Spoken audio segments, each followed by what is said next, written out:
Welcome, everyone, to the sixth annual conference of the Maternal Gift Economy Breaking Through. Our guest speakers will be talking about the maternal human. We're still waiting for Sherri Mitchell and Pat McCabe to enter into our Zoom room, but we have with us now Darcia Narvaez, Genevieve Vaughan, and Miki Kashtan. So we are just really pleased to have you. We want to thank Judith and Lisa, who are with us today, who will be chasing down your questions and comments in the chat and in the Q&A. We're really thrilled to be talking about this particular topic, the maternal human, because it's sort of foundational to the work that we do here. So welcome, everyone. And I'm just going to turn the mic over to Jen so that Genevieve can get us started. So Jen, thank you so much and welcome. Thank you, Letecia, and thank you all for coming. It's great to have one more mini conference that we have one every year, and here we are again. And it's important that we've been keeping on all these last 6 years, is it? Or anyway, it's quite a long time. So what I want to do is talk about who we are as a species. I believe we are a maternal species, the maternal human. So I want to talk about that. Human children are born vulnerable and have to be cared for intensely by adults for a long time. They therefore receive the model of unilateral giving and receiving from the womb and afterwards, after they are born, onwards through their early days and years. As they grow, the children learn to give unilaterally as well as receive. This model diversifies and becomes more elaborate, and if it is not interrupted, it continues to function throughout life in provisioning gift economies. But even if it is interrupted and altered, it continues underground. In fact, this is what has happened with the economy of patriarchal capitalism. We have not recognized this species-specific economy because living in the economy of quid pro quo, our attention is drawn towards the market and its values. Marxist philosopher Alfred Sohn-Rethel, who lived from 1899 to 1990, theorized an important connection between the market and the way we think. He believed that market exchange itself causes us to practice abstract thinking. He said that the exchange of commodities is an abstraction in reality, a real abstraction that makes us think abstractly. I first encountered this idea many years ago and have been trying to really understand it ever since. It has become a focus of many Marxist philosophers, and there have been interesting conferences about it on YouTube and elsewhere. Here is one short description of real abstraction I found online by a writer called Immersion. Real abstraction is distinct from conceptual abstraction because it is effective in and emerges from practice. Its paradigmatic instance, indeed, he says, perhaps the only instance to which the term properly applies, is the quantitative equivalence between unlike things that is the effect of commodity money exchange. So we are doing this in exchange all the time. According to Sohn-Rethel, conceptual abstraction derived from its real a priori in exchange. He believed that Greek philosophy began with the coinage of money.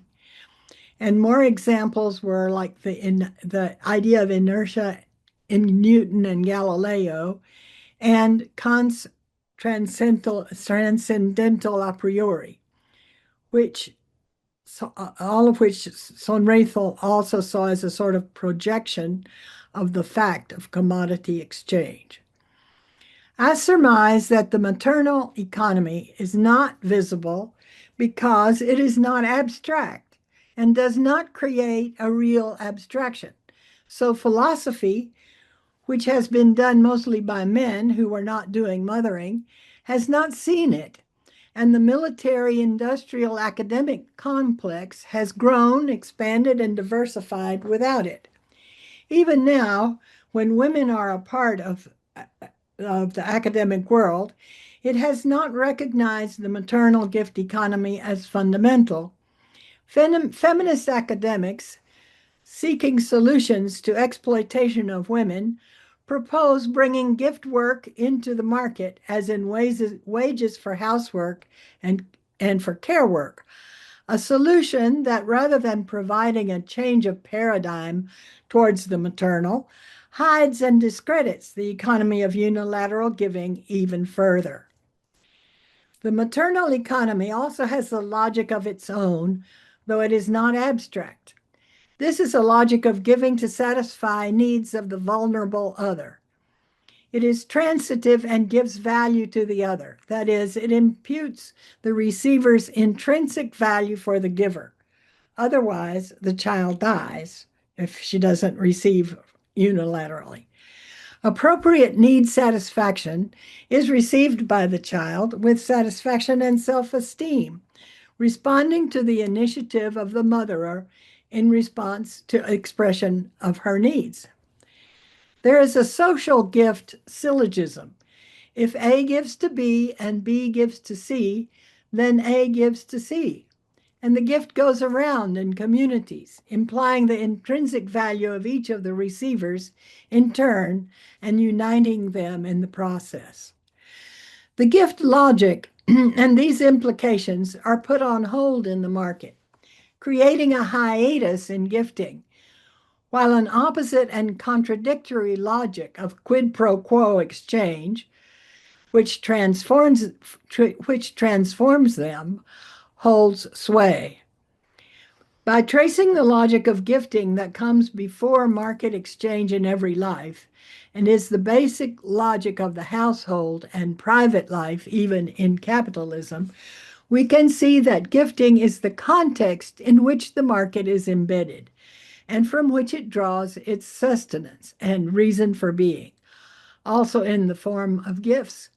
In this case, gifts of profit coming from what Marx called surplus labor, the labor time in excess of what is paid for by the worker's salary. The well-being and capacity to work of the male or female worker also contains the gifts of the household gift economy given mainly by women. These flow into surplus labor as well, whether done by the women themselves as workers or by their family members, forming the gifts of profit that are received by the capitalist. The largely free gifts of nature are also received by the capitalist as profit, together with the gifts of surplus labor and household labor. The language of the capitalist market does not let us see this as gifting. It is neutral, or it views the profit as exploitation or as a deserved return on investment. However, from the point of view of the capitalist, individual profit is a free gift coming from his or her investment, even something he or she makes or gives to him or herself through their business. As happens with mothers and children, the capitalist receives these gifts of profit as implying her or his intrinsic value, and thus this causes their self-esteem.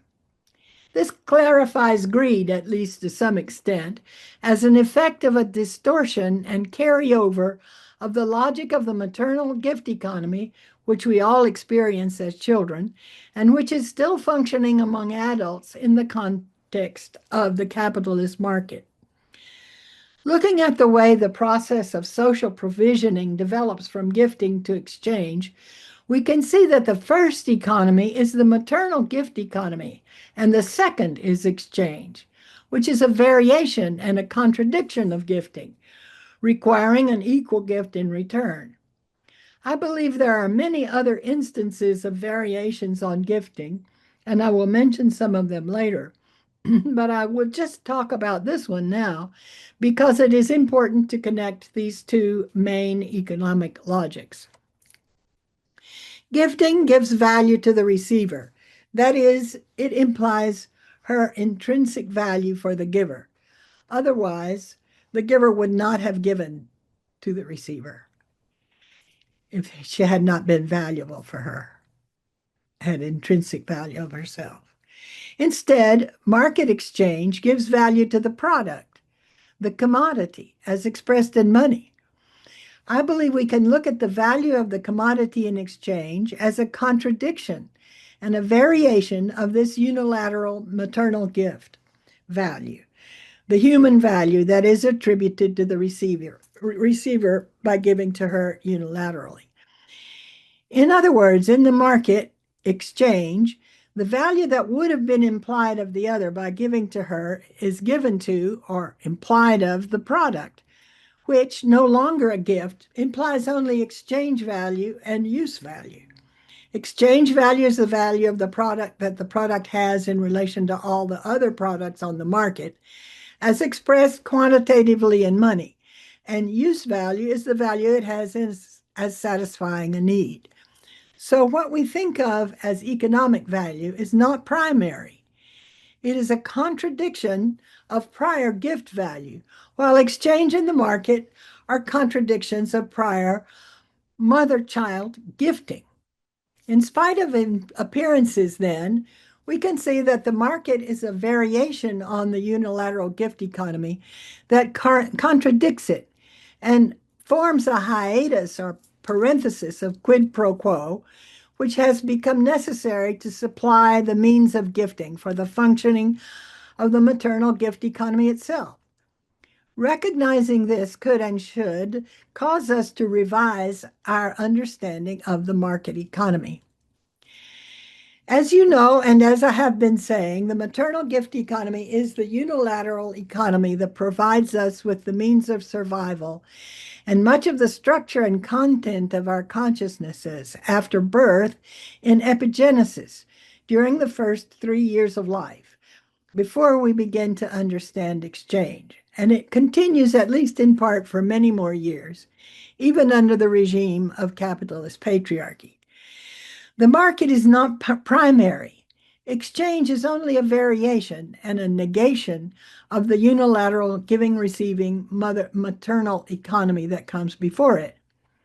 Exchange is the second economy, not the first, a derivative, not the original human economy, and it is not necessary for the future of humanity. Gifting is not an externality. It is the root of the exchange economy. Exchange is a specific negation of gifting, and it actually functions by taking the gifts. It is a parasitic economy, and the maternal gift economy is its host.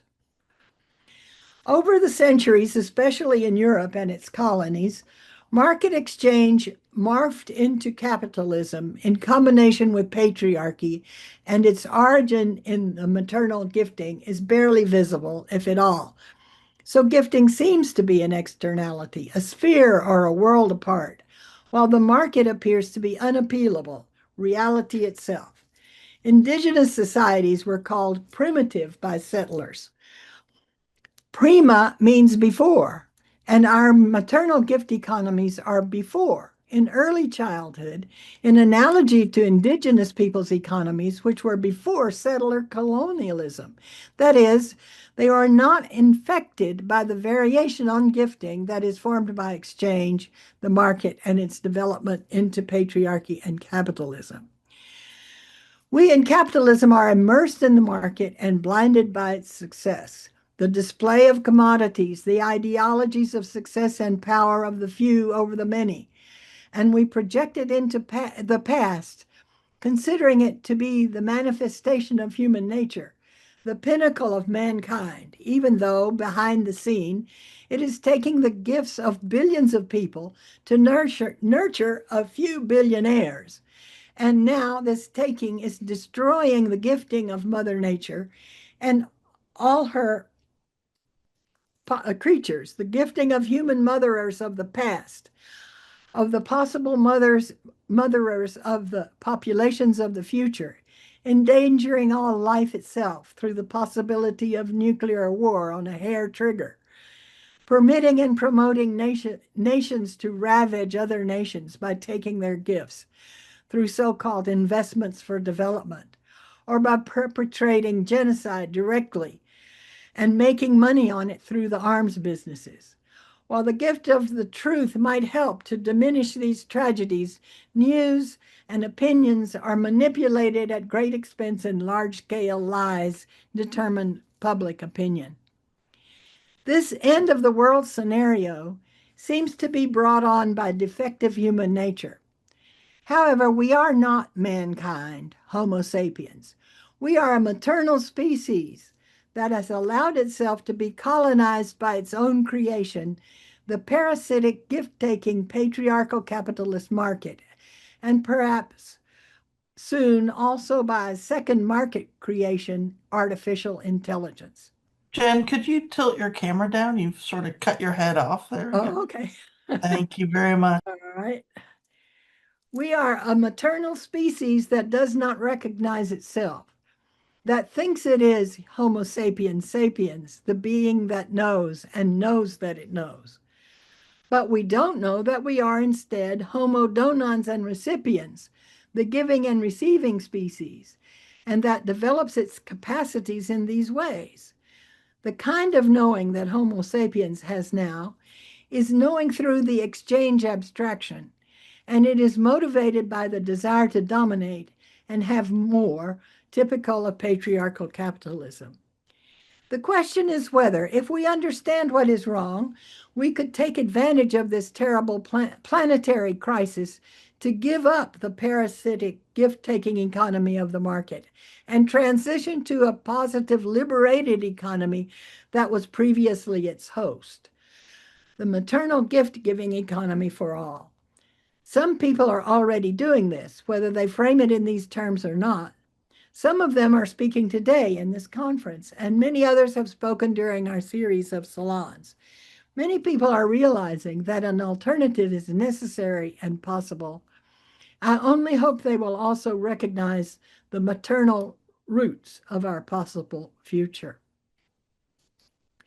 In order to show that giving and receiving are the basic structure of our human capacities, and that we are indeed a maternal species, I will spend the rest of my time talking about the structures of unilateral gifting that can be found underlying much of what we do, but have not been recognized as such because we have been looking through the glasses of the exchange abstraction.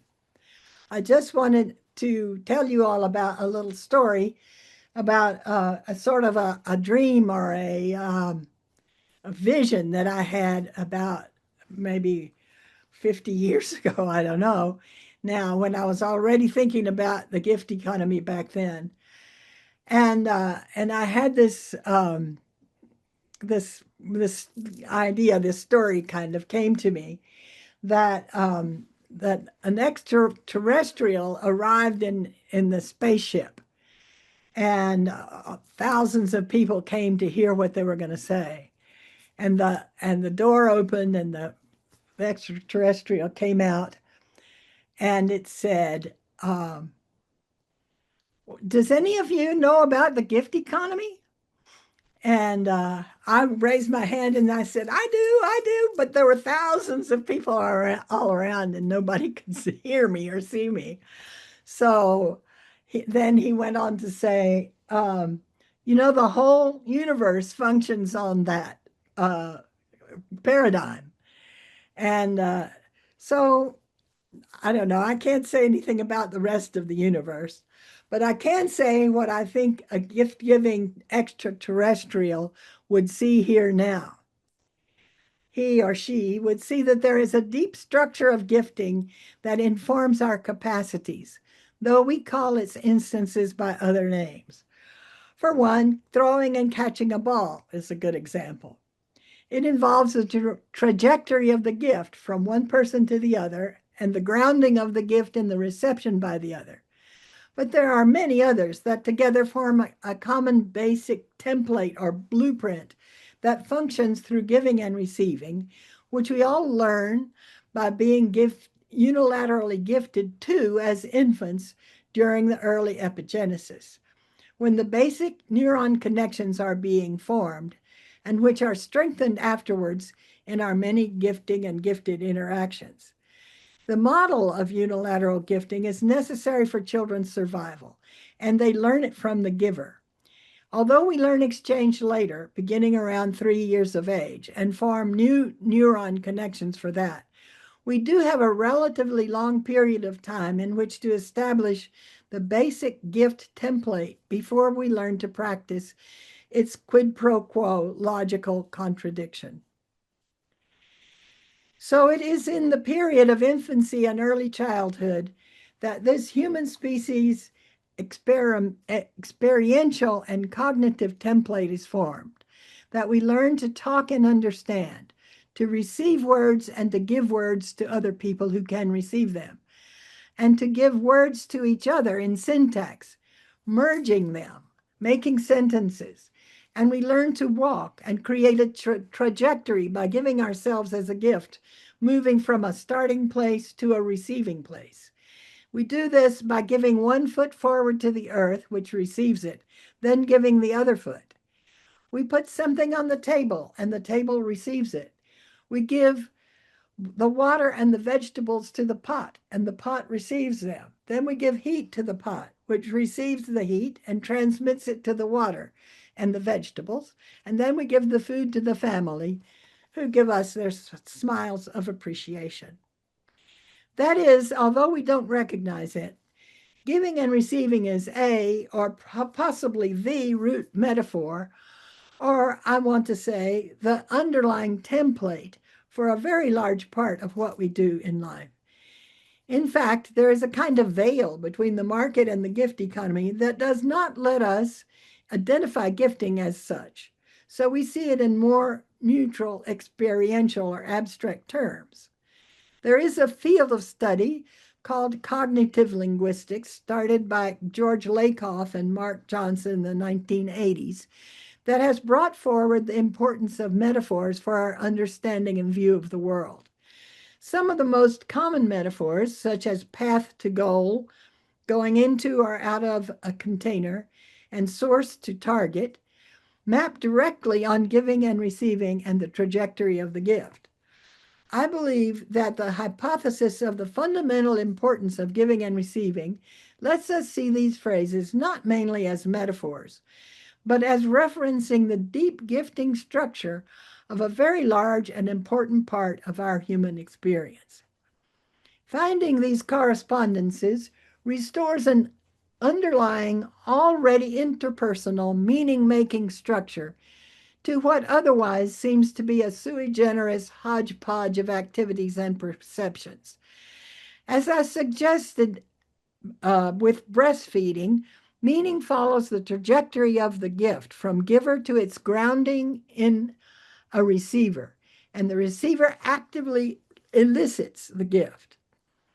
I believe that the tracing of the basic gift structure answers the objection of essentialism because it displaces the attention from a focus on the duty and moral value of nurture to a practical and mutually interpretable schema of actions in the world, which is practiced not just by motherers, but by everyone who began life as a mother or motherer's child.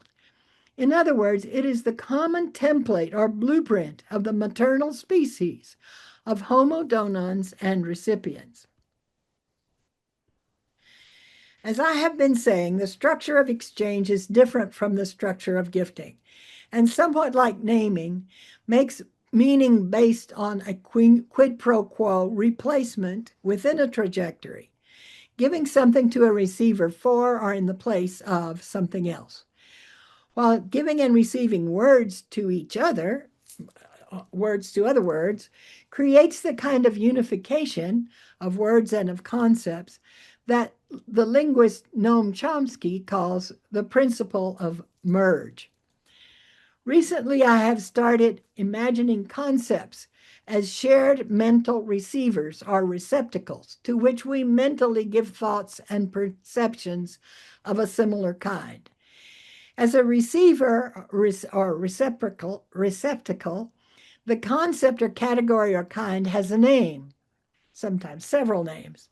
And these category names can sometimes contain other category receptacles placed in binary opposite relations, which themselves belong to other categories. For example, good and evil that belong to the category of morality, big and little of size, more and less quantity, with important consequences for an items being placed in or given to one category or the other. And there can be consequences for transitioning from one to the other as transitioning from good to evil or vice versa. Ethics or morality is the category, mental receptacle, that receives thinking about the concepts of good and evil. It is also used for receiving thinking about the maternal gift economy, categorizing it as moral behavior rather than the original pan-human economy and the structural alternative to exchange. Recognizing the maternal unilateral giving, receiving origin and structure of concepts would have important consequences for our concept of thinking itself, as well as for the importance or value we attribute to give to mothering, and thus also to the people who do the mothering. This opens the way to an investigation of thinking itself as based on gifting. Giving our attention to something, perhaps merging that attention with something else, with attention to something else, and creating a trajectory towards something else again, towards a receptacle or conceptacle where it is grounded, received, at least for the moment, provisionally, or finally accepted as permanently associated or located there. Revealing the gift template in many different aspects of human life and seeing it in nature as well. The earth receives the sunlight through plant photosynthesis, for example, removes the idea of nurture as essence and replaces it with an objective social and natural process, a repeatable template that is learned by children through the experience of receiving and giving in early epigenesis, because the alternative to experiencing it is the death of the individual child.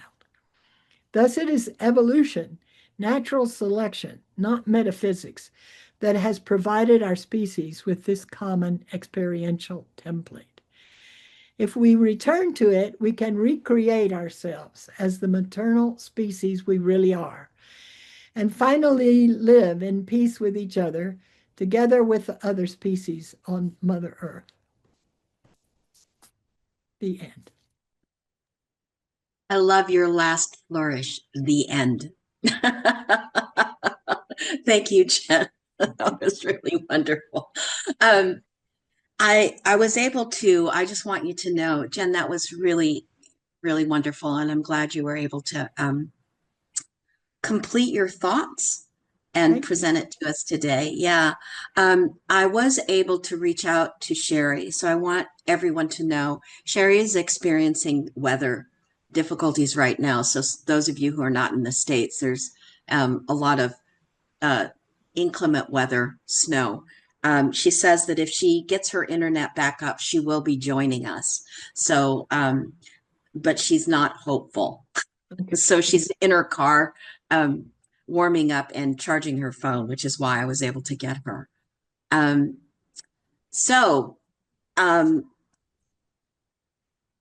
then I'm wondering, Darcia, if you would be willing to actually go next.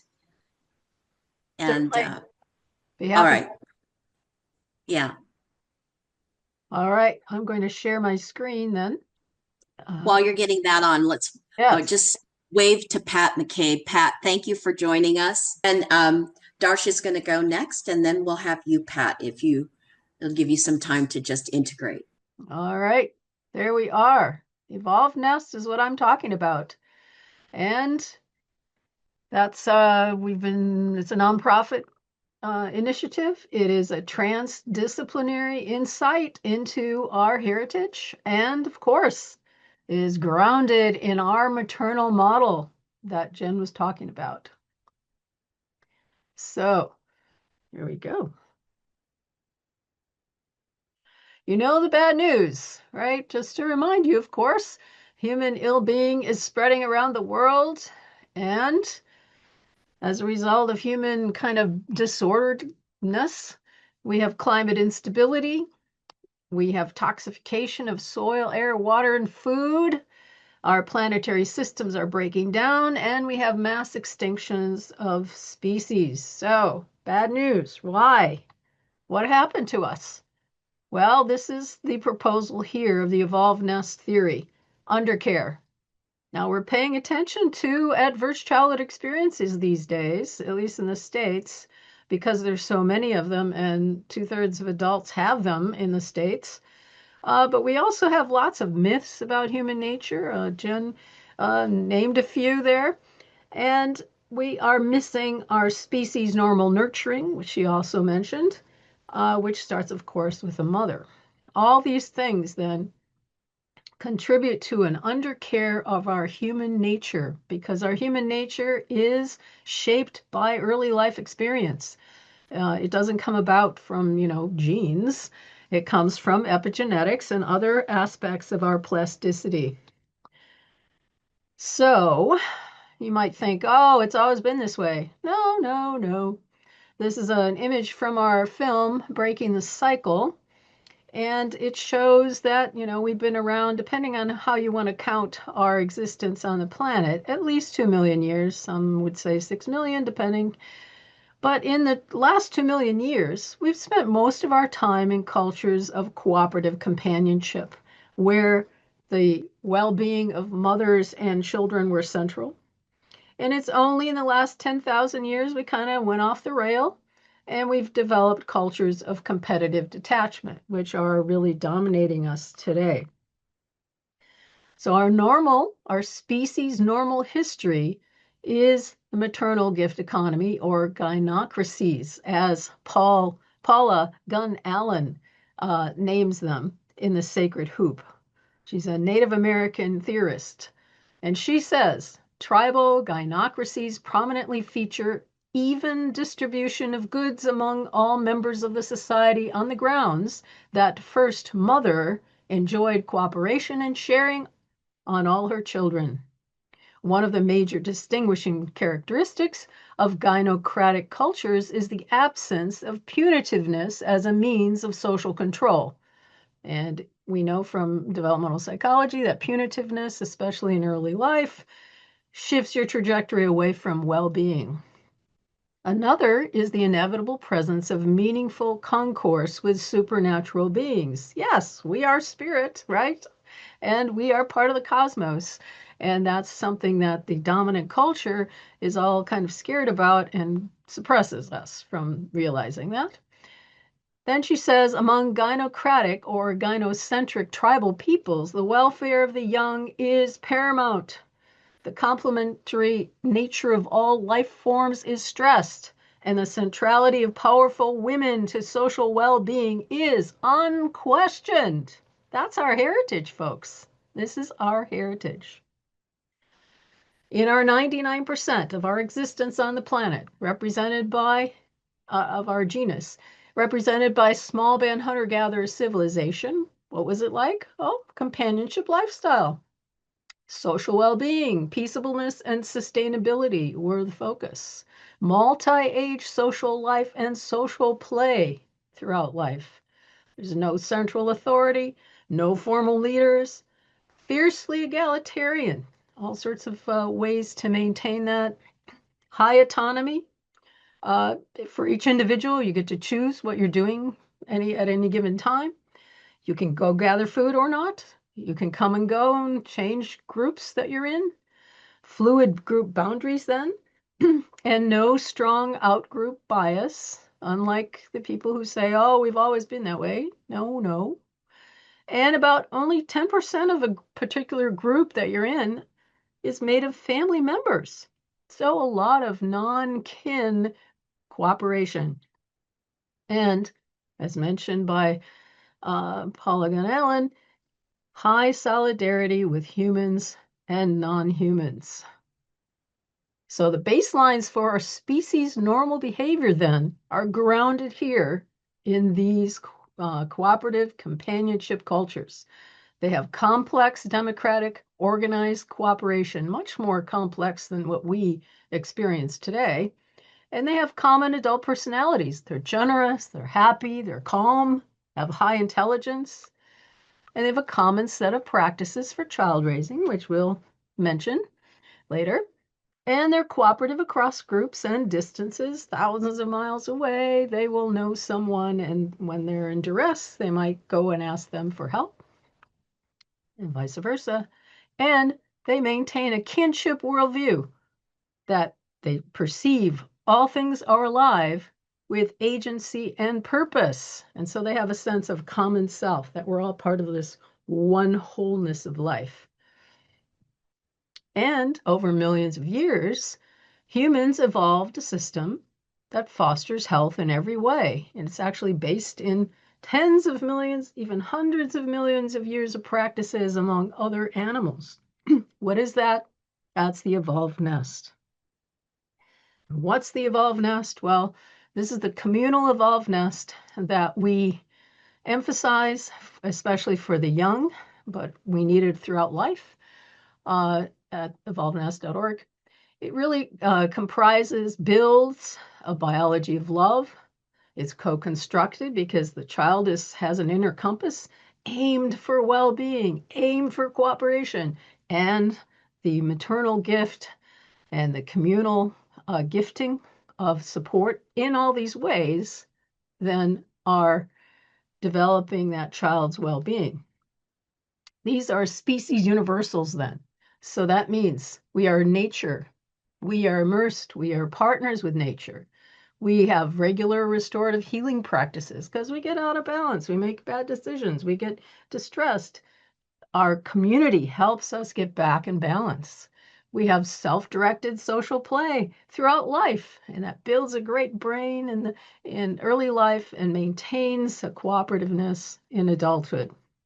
We have warm, responsive relationships where we feel listened to, that we have people to rely on. We are not alone.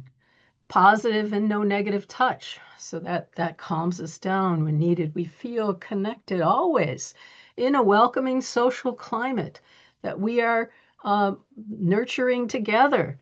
Multiple nurturers, we nurture, others nurture, as Jen was pointing out.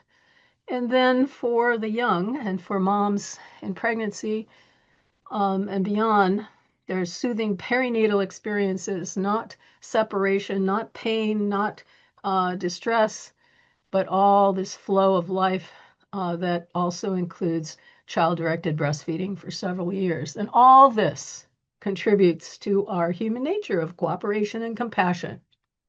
And today we have neuroscience confirming all these components that are vital for health and well-being.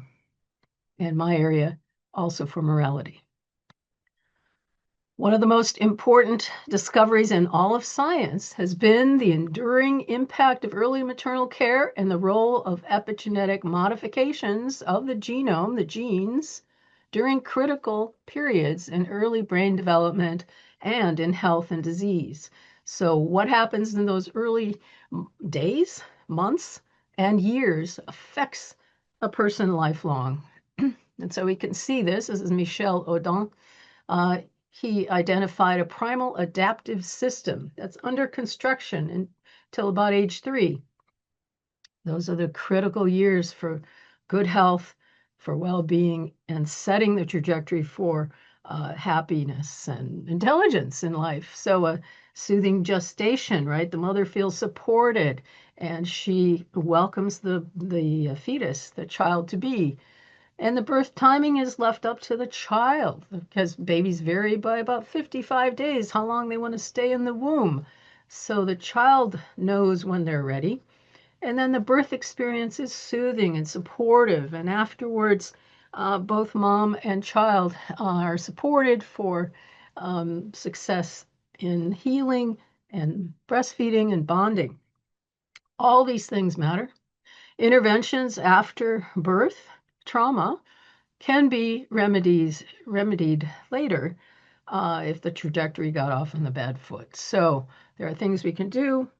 And of course, we want to set things up so that we don't have to do those interventions later. So what we know now is that maternal presence matters for brain development. Normal development requires neural sculpting and shaping of connections between neurons. And this is dependent upon sensory experience, whole body experience. The baby is expecting 24/7 presence of mom or others because we have multiple nurturers that provide the nest. It's not just a mom thing. Initially it is, but then it spreads to the community of nurturers. Sensory experiences then come from caregiver feeding, they're nurturing, they're soothing, they're holding, they're caring, they're rocking. All those things are really important for the brain of the child. And the simple presence of the mother is shaping brain activity. And when the mother is absent or a nurturer is absent, the brain gets disorganized, other parts of the body get disorganized, and cortical synchrony, which is important for development, degrades. Oops. So in effect, what's happening in early life is there's a lot of postnatal coaching that's needed. That the baby has to learn how to breathe. I mean, didn't have to do that in the womb. Their heart rate has to be established in a healthy way. Their digestion, they didn't have to worry about that in the womb, right?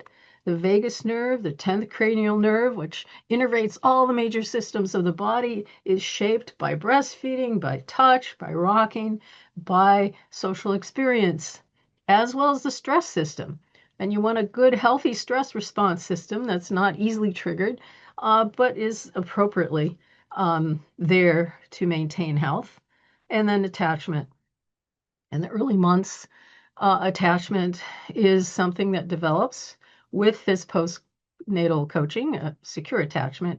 And without that kind of coaching, it can then develop in an insecure way, which affects personality and behavior and all sorts of things later. So, maternal gifting starts us on a path to embodied wellness. And this starts with these are the chakras, the self-security, and you establish that with all these wonderful nurturing folks around you, and your creativity is developed. You have self-confidence, you develop unconditional love for others, you express yourself, your spiritual intuition develops, and you develop a sense of trust in oneness, that we are all connected, we are one on earth and in the cosmos. And so the trajectory is for holistic health, holistic ethics, that you are concerned for the whole, that you are feeling relationally attuned to others. You're able to be attuned. You're able to actually have a large circle of moral concern, and you relate compassionately to others, to nature, to the cosmos. Unfortunately, we're not on that path. We are on the trauma-inducing pathway.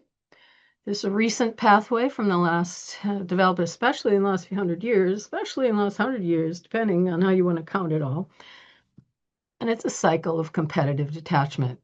And so in this cycle, we undercare for the young, we undercare for everybody, but it especially has an impact on the young children and undermines their development, plants feelings of scarcity. There's not enough.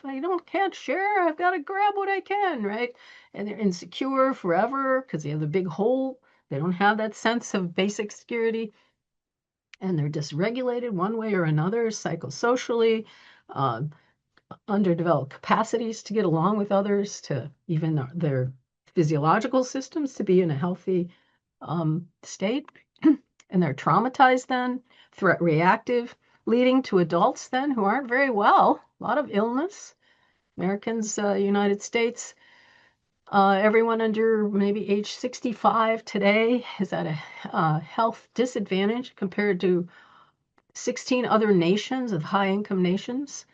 The citizens, no matter how wealthy you are, the USians are worse off because we are the culture with a taboo on tenderness and harshness towards children and a dismissal of their needs of babies and so on, right? And so we have limited social moral capacities in many adults that get into us against them kind of morality because that's what happens with your biology from the undercare. And then they maintain a trauma-inducing culture because they're distracted with their own needs and with the oppressive culture that doesn't let you nurture and be nurtured. So people are overwhelmed and neglectful, over-controlling, so they just can't get it quite right. And overall, we have extreme social poverty. Males are even more vulnerable than females to undercare. For example, exposing a newborn male to separation stress, meaning you have moved the newborn away from mom's body. Yikes. That causes an acute, strong increase of cortisol, the mobilizing hormone, but it's cortisol melts brain connections.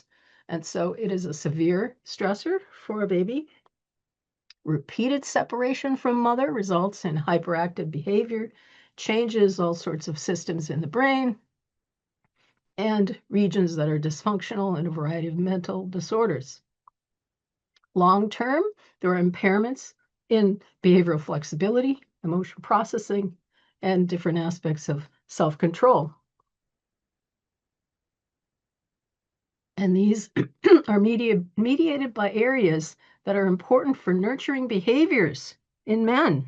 These are the behaviors, or these are the aspects of the brain that are activated when fathers nurture their young. They're undermined with stress and babyhood. Excuse me.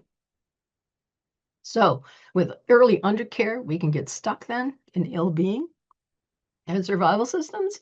And once these things are triggered, right, insecurity, you get numb, you stuff yourself, it's hard to move up the chain there and develop that trust and oneness. And we get easily triggered into fear, panic, or rage, very simple survival systems in our brains that we're born with. And then here's a neuroception. If you look at the bottom here, neuroception is the process we use in each situation to determine whether we feel safe or not. Safe or threat. Safety or threat. So it happens in milliseconds. We don't even have a choice about it. It just happens. That's the bottom-up experience of it.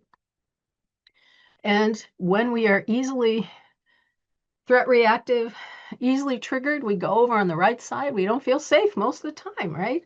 And we go into a defensive mode.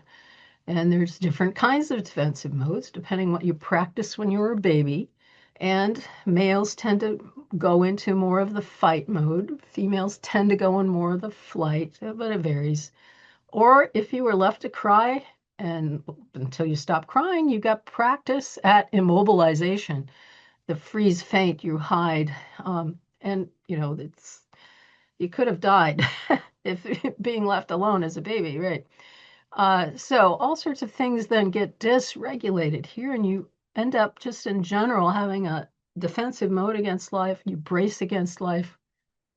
Whereas if you are nurtured well, you'd be over on the left side of this diagram most of the time. You feel safe in most situations with others, and you're attuned with them. And you kind of, make up that interpersonal dance in each situation is a little unique all the time. You're flexible, attuned. And you want to approach others, then you feel rewarded by being with others, and you can read them well, and you're open to life in general. The other way that this can happen, though, the neuroception of threat or safety, is the stories you're told. If you're told, oh, green people are dangerous, be careful, and then you see a green person, boom, you go to the right side, right? So the conceptual framing that Jen was talking about, the metaphors that we hear and all the over and over the talk of capitalism is great and all this stuff, right? It puts you in a certain worldview, a certain way of conceiving the world that can also then put you on the right side. So on the right side, we have trauma-informed practices. People understand, people get triggered. And so you want to avoid things that trigger people. And so businesses and schools are aware of this. But people need to also be aware of wellness-informed practices.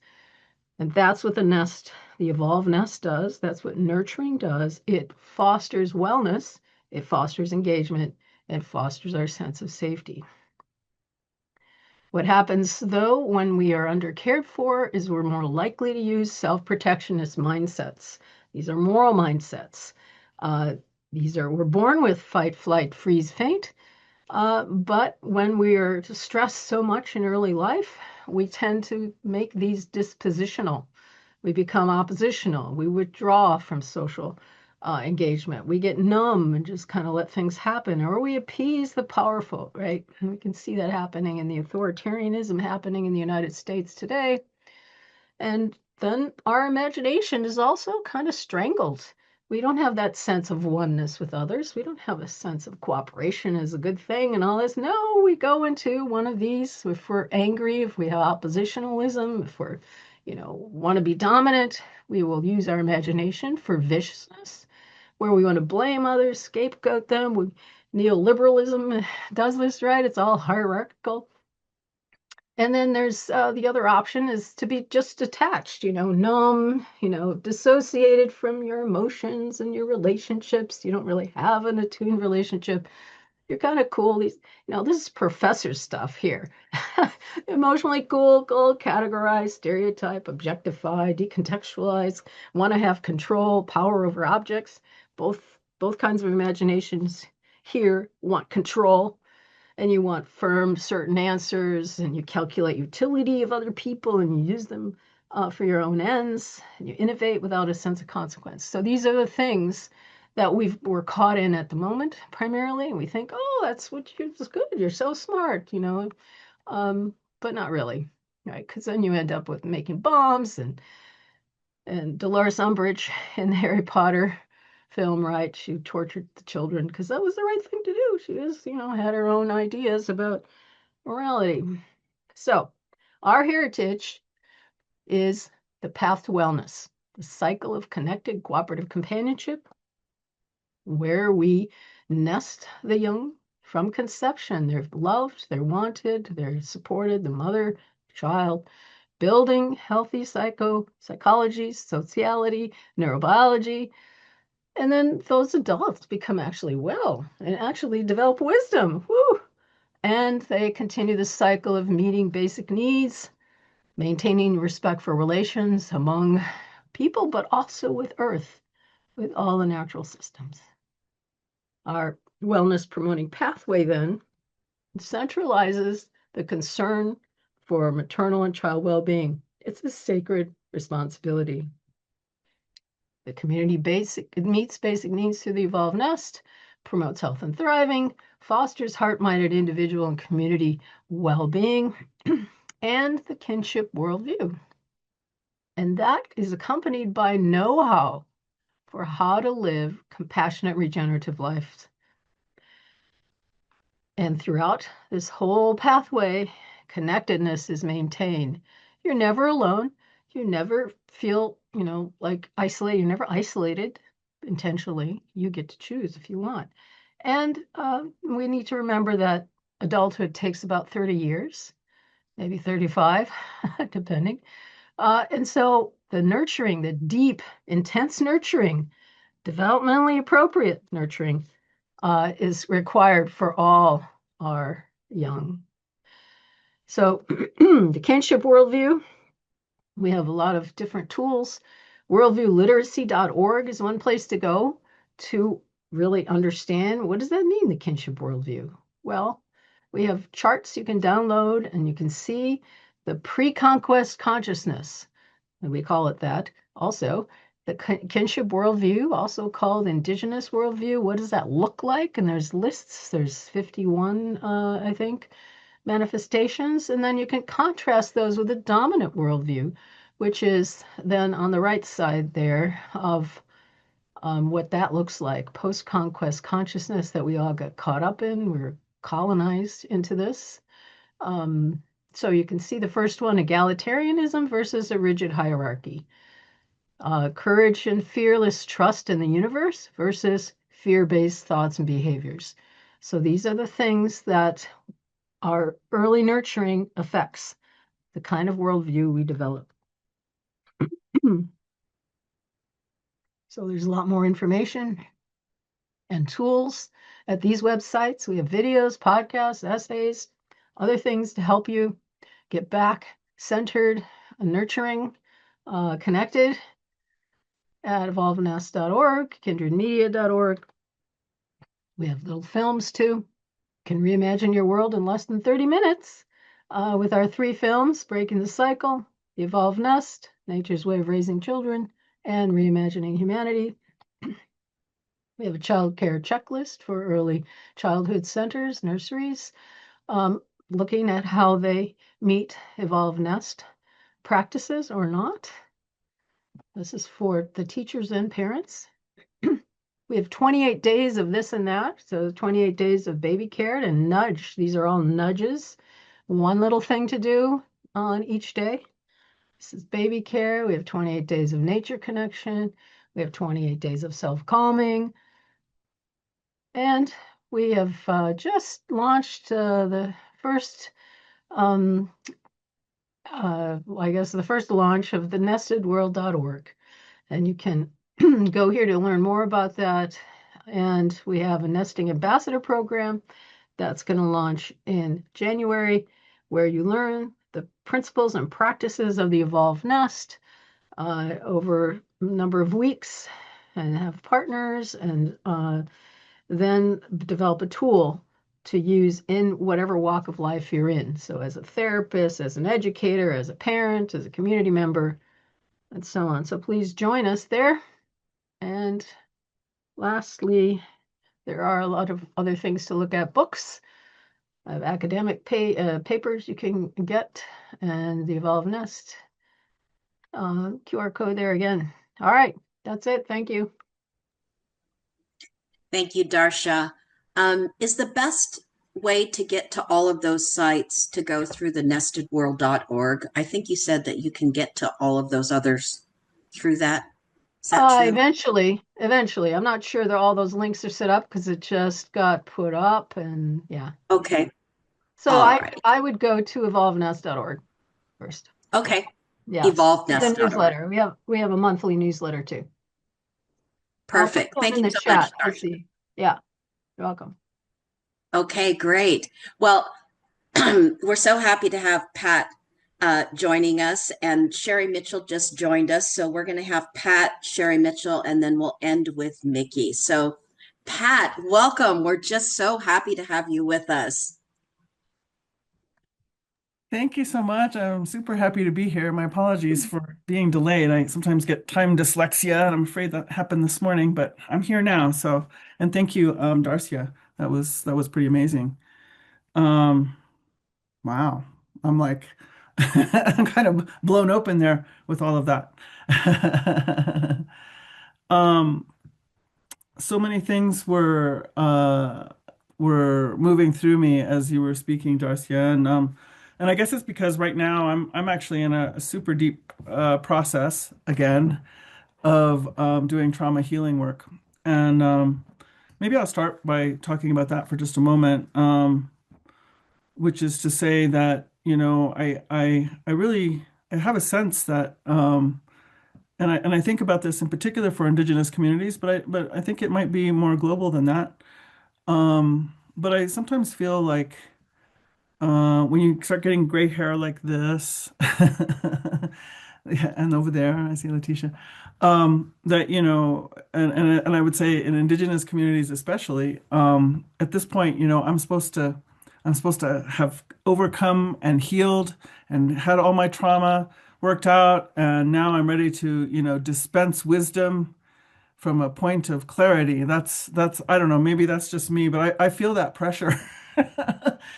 And instead, what has happened, and this is exactly, I also view the origins of this exactly the way you're describing it, Darcia, of, I call us a traumatized species at this point, right?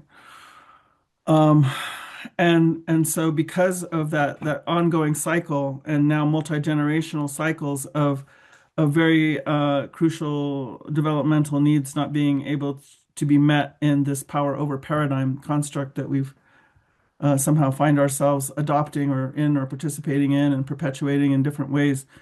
But going back to my own personal history, I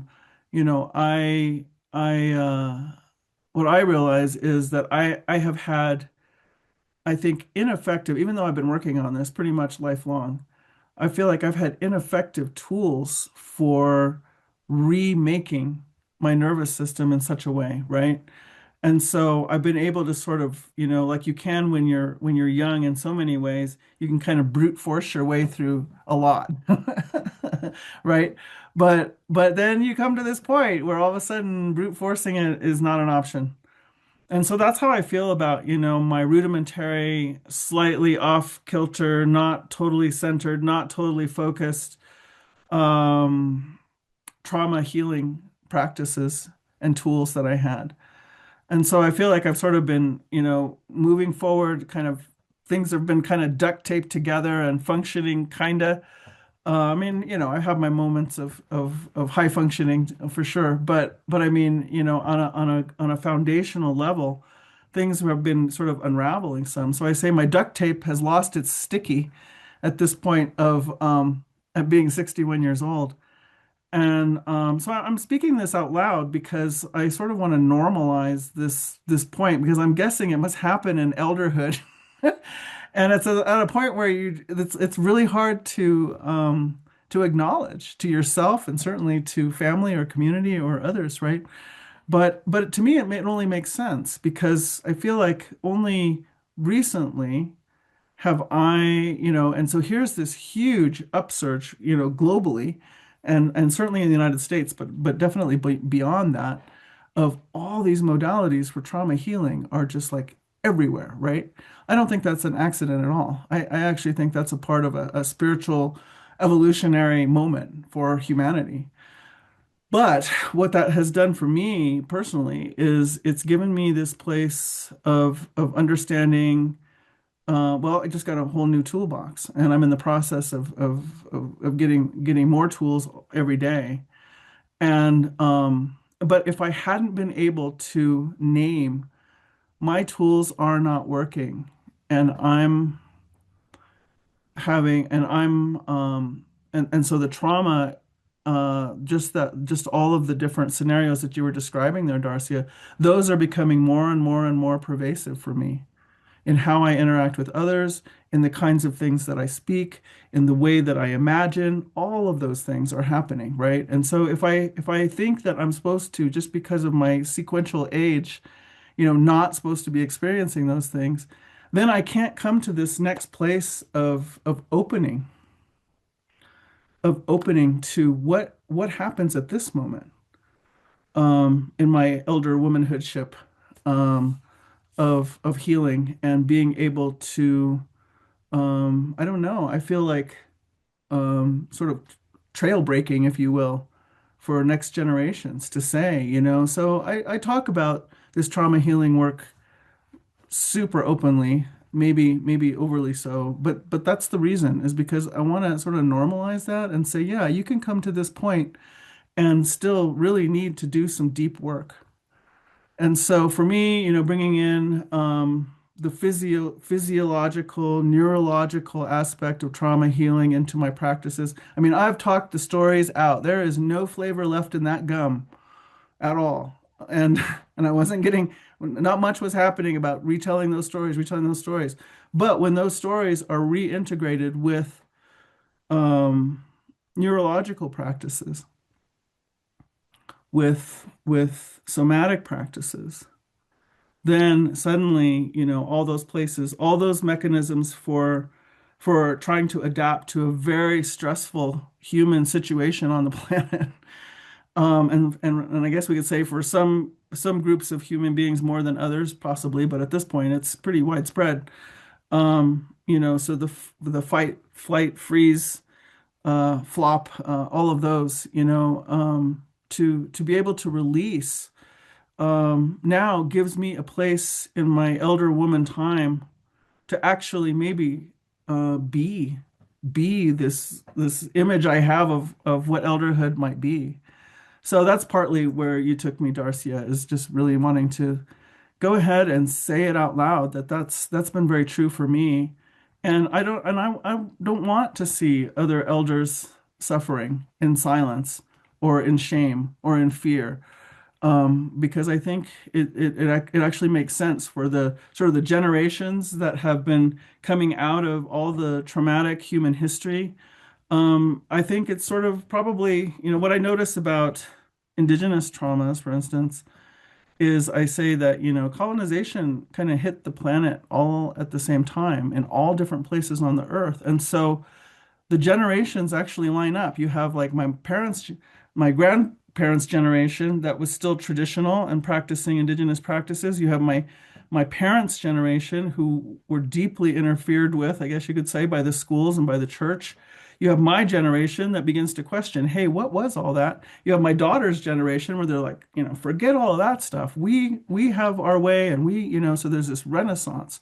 So the generations begin to line up like worldwide for indigenous cultures.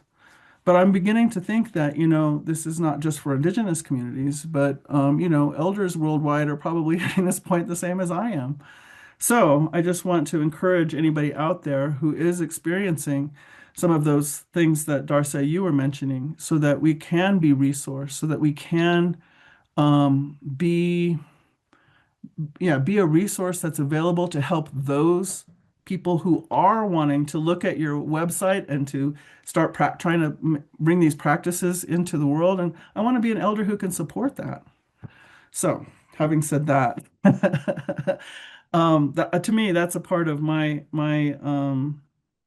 elder womanhoodship, and it comes also out of on the heels of having gone through the crucible. For me, it was definitely a crucible of moving through menopause, and that process, where I was told, this time you're birthing yourself. This time you're birthing yourself. And you're in labor right now. So all of that process. And they said, and it's radical, man. It is radical for you to go through that process. It's like it is. They said, have you ever seen a werewolf movie? These are my spirit grandmas talking to me. And I said, yeah. And they said, well, it's that radical. You got hairs popping out. It's like your limbs are growing. It's like it's that radical for some of us and going through that process. For many of us, maybe even most of us. And it's also, they said, it's such a kind of an overused metaphor, but if you really think about it, the caterpillar turning into complete liquid in that cocoon and wondering, are they ever going to become something again? So that's a process that a woman goes through, even when things are going perfectly, which they are not around us. So, for me, the female of our kind are having to go through this huge metamorphosis in the middle of a very traumatized situation. So I just want to also name that. But what they told me was, so you are in labor and treat it seriously. Even if the rest of the world can't acknowledge what's happening for you, you can. And so to come out of that process. And they said, this time you're going to birth yourself, and you're going to birth yourself as the fruitful woman. We think of the fruitful woman as the childbearing age woman, but actually, by this point, when and especially, in I guess in other times that I'm sure have been referred to here, if a woman has sat in ceremony for the days of her menstruation every single month. I mean, think about how many months that was. If I started when I was 11 years old and I finished when I was 48 years old, think of all the months of communion with with the foundational economy of all this, which is Mother Earth economy, right? So, one of the things that I say about Mother Earth economy is it's radical abundance and fearless generosity. And when I have been a part of the women's initiation ceremonies in Indigenous communities, that is the key thing that is being bestowed to that young woman is generosity. You are here to be the embodiment of generosity, right? So if you've sat every single month taking in that medicine, taking in that wisdom, taking in that guidance and direction directly from this Mother Earth every single month until you come to this point of this next level of labor. Whew, you know, when you come out of that, they told me, you will be the fruitful woman. You will be one of the most valuable assets that the community could have with that knowledge base.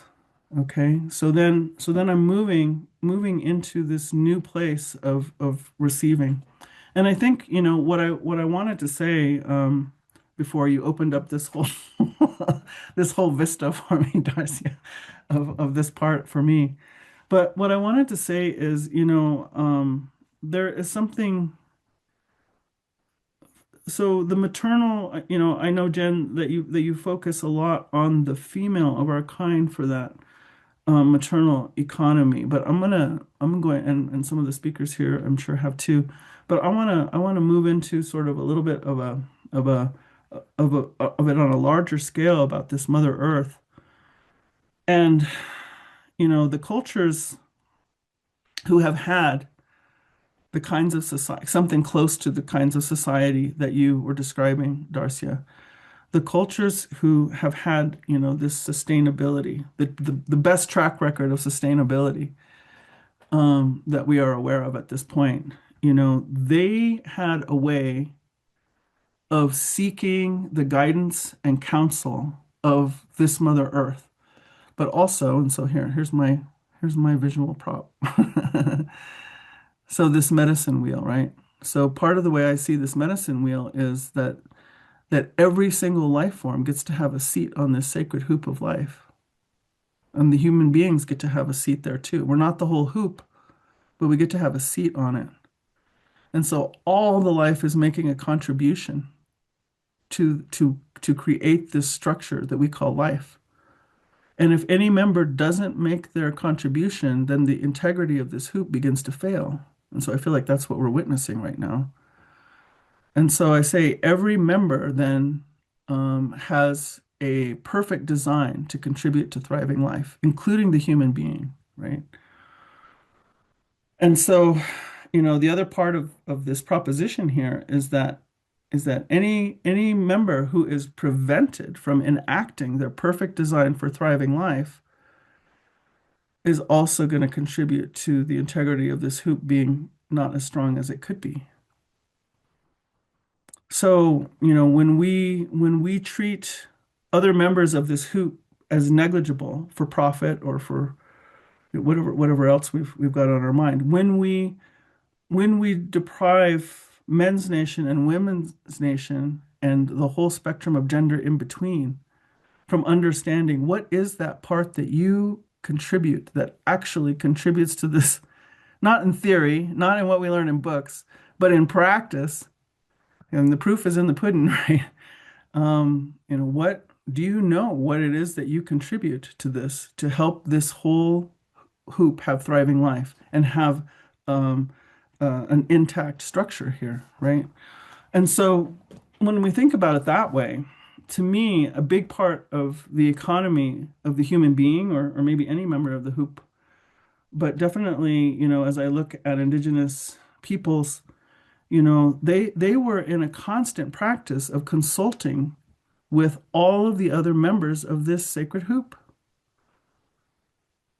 And then some people will say, we could turn it this way. And then we talk about this vertical aspect, right? The so-called spiritual, although I was with Amy Irving and I was talking about the vertical, she immediately went to, that's right, we got to go deep down into the earth. And that was just so funny to me because I'm always thinking this way, right? But for her, the spirituality is like deep down there. And so to have your economy be such that you know that there's no way for you or the human being to hold everything that is necessary to be able to understand even your own contribution to thriving life. That's a huge piece of, I guess I'll call it economy.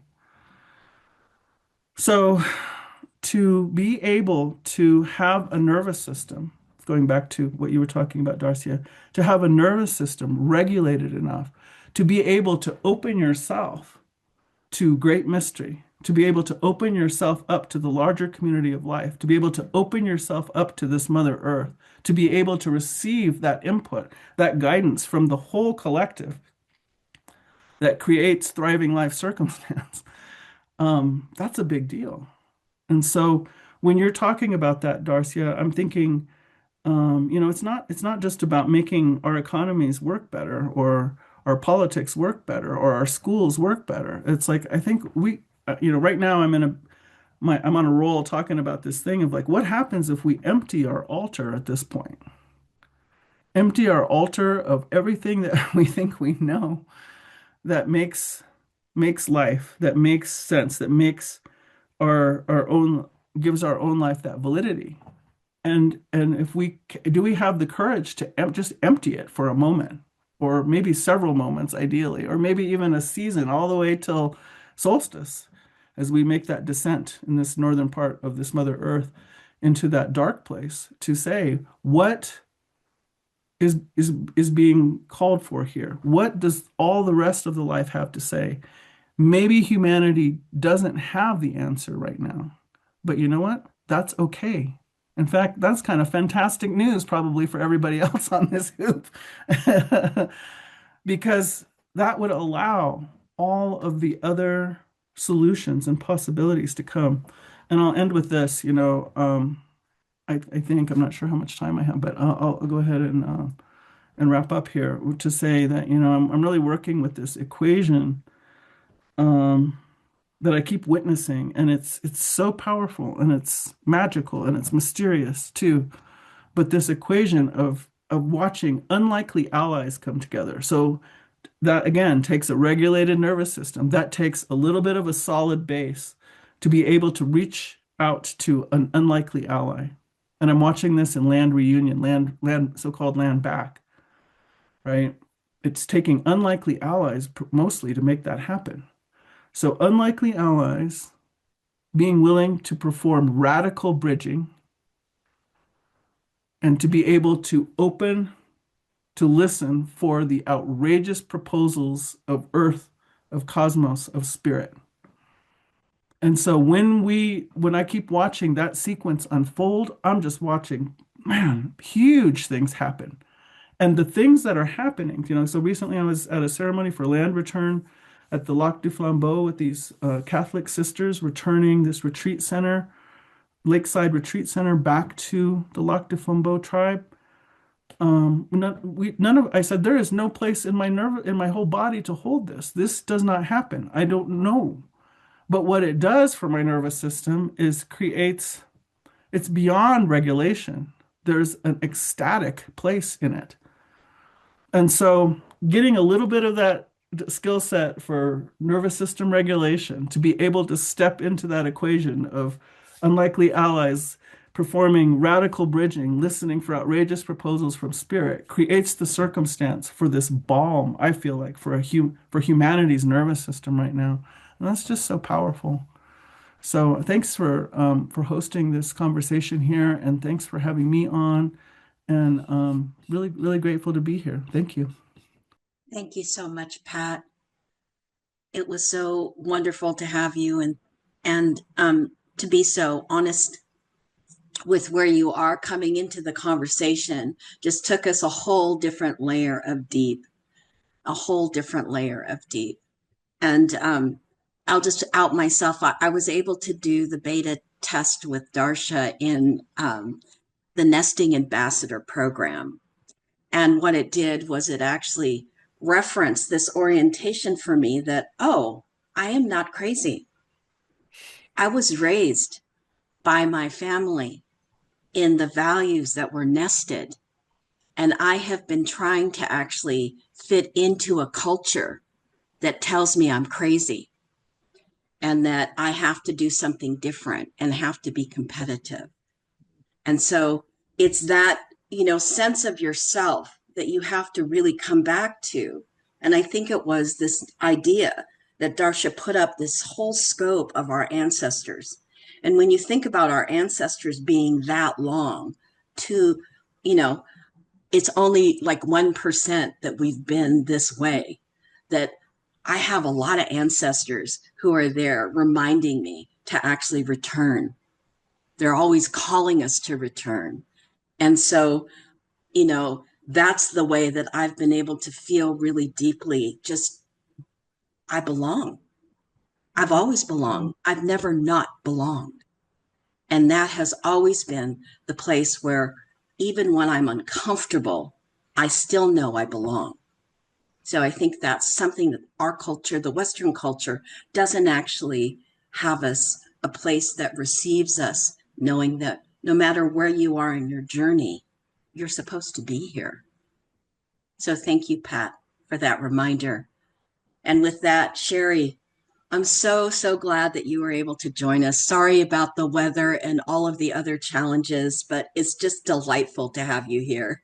So welcome. And please, whatever's on your heart, what you have to share with us is perfect. Okay. Kwe Pasiduin. Hello, everyone. And Daliwisi wana hamu kwasat na geo banawabskewi. And Dilna Bamakowasus no banawabskewi nagakakagus niltibaik. I'm like Pat, apologizing for being late. We had a power outage here, and I got the day wrong. I have the date right, but I got the day wrong. I thought it was Saturday instead of Friday, and so I'm at my in-laws' house, and we are having our big holiday meal together today because we were doing other things yesterday, and so everything feels a little bit topsy-turvy in the world and in my life at the moment. So I'm happy to have this few moments here with all of you, and thank you, Darcia, and to Pat for your offerings. I was able to catch part of yours, Darcia, and be able to sit with my eyes closed, listening to Pat, just taking it all in, grounding me in this moment. And I'm grateful for that. And Jen, I'm sorry that I missed your opening, and will do my best. So there are some things that I want to talk about that are part of some new writing that I have connected to my newest book that's going to be out in 2026. And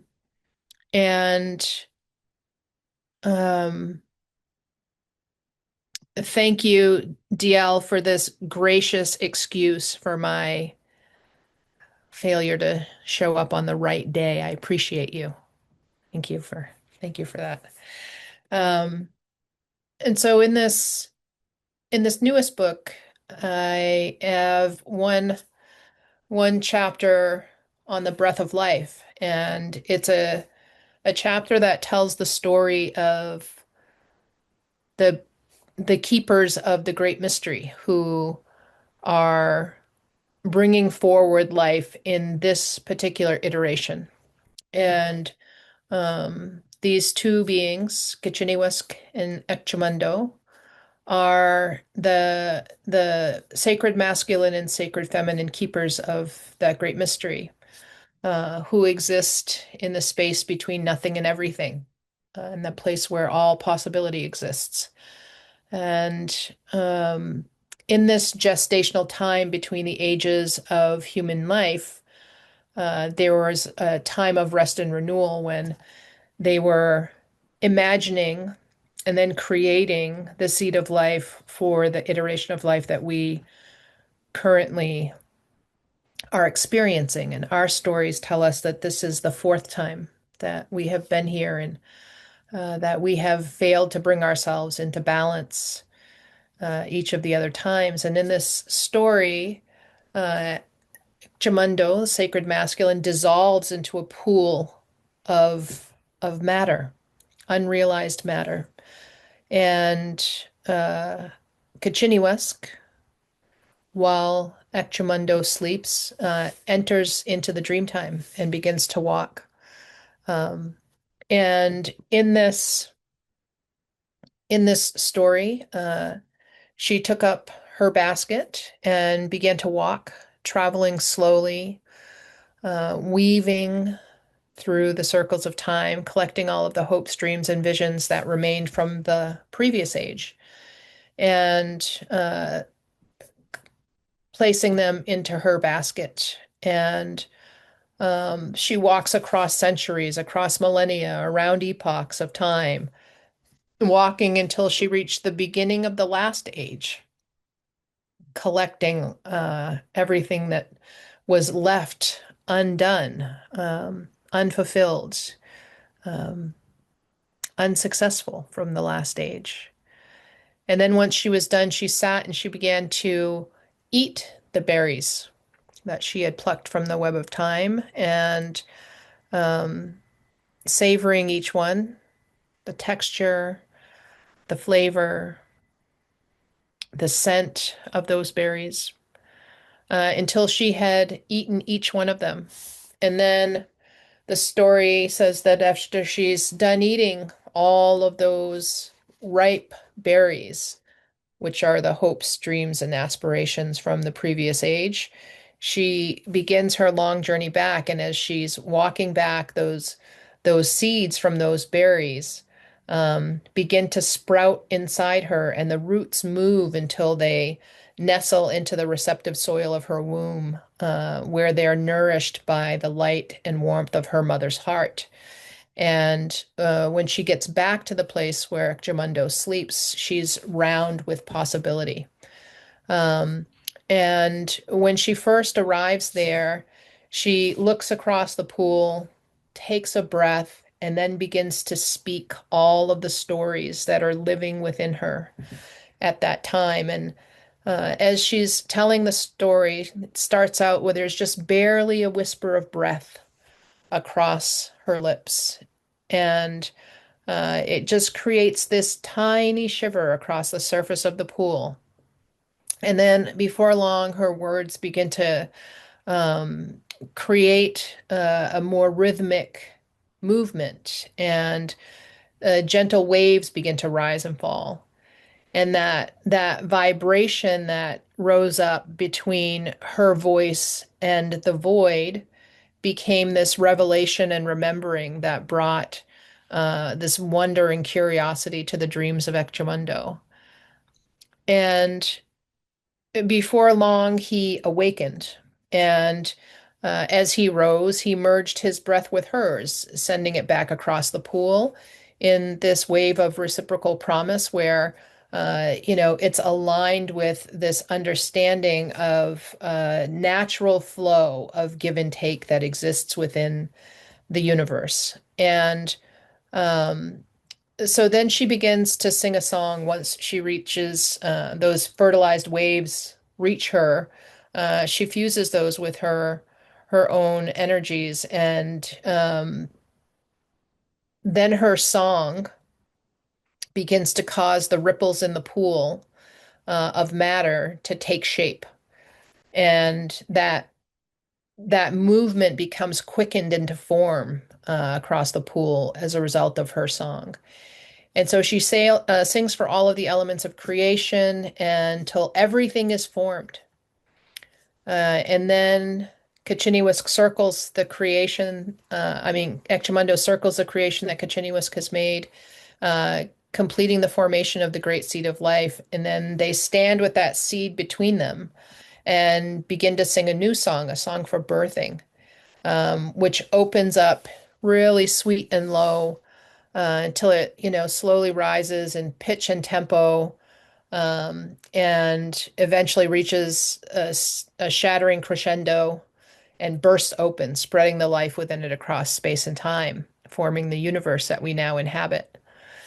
And so this story marks the beginning of our current age, but it's not the first story of humans having walked upon this land, upon Niguaskikdamik. As I said before, that we've been told that we've been here 4 other times. Um, and this particular story always makes me wonder, what lessons have we learned along the way that may help guide our actions today? And I believe that the answers can be found in stories like these, the ones that help us understand our beginnings and allow us to recall all of our previous knowings and doings. And as I've thought about this story, it's occurred to me that there are so many other cultures and traditions that have stories recognizing the power of words and sound to organize matter and create life. You can find it throughout the world. And I have a bunch of them listed in the text, and I won't go through all of that with you today, just in the interest of time. Um, and although the words in those stories that speak about the creation being facilitated or impulsed from the spoken word, um, there are various elements to those stories, and the words are different, the languages are varied. But there is one inherent similarity that I think is important, which is that each one of those words begins with a breath.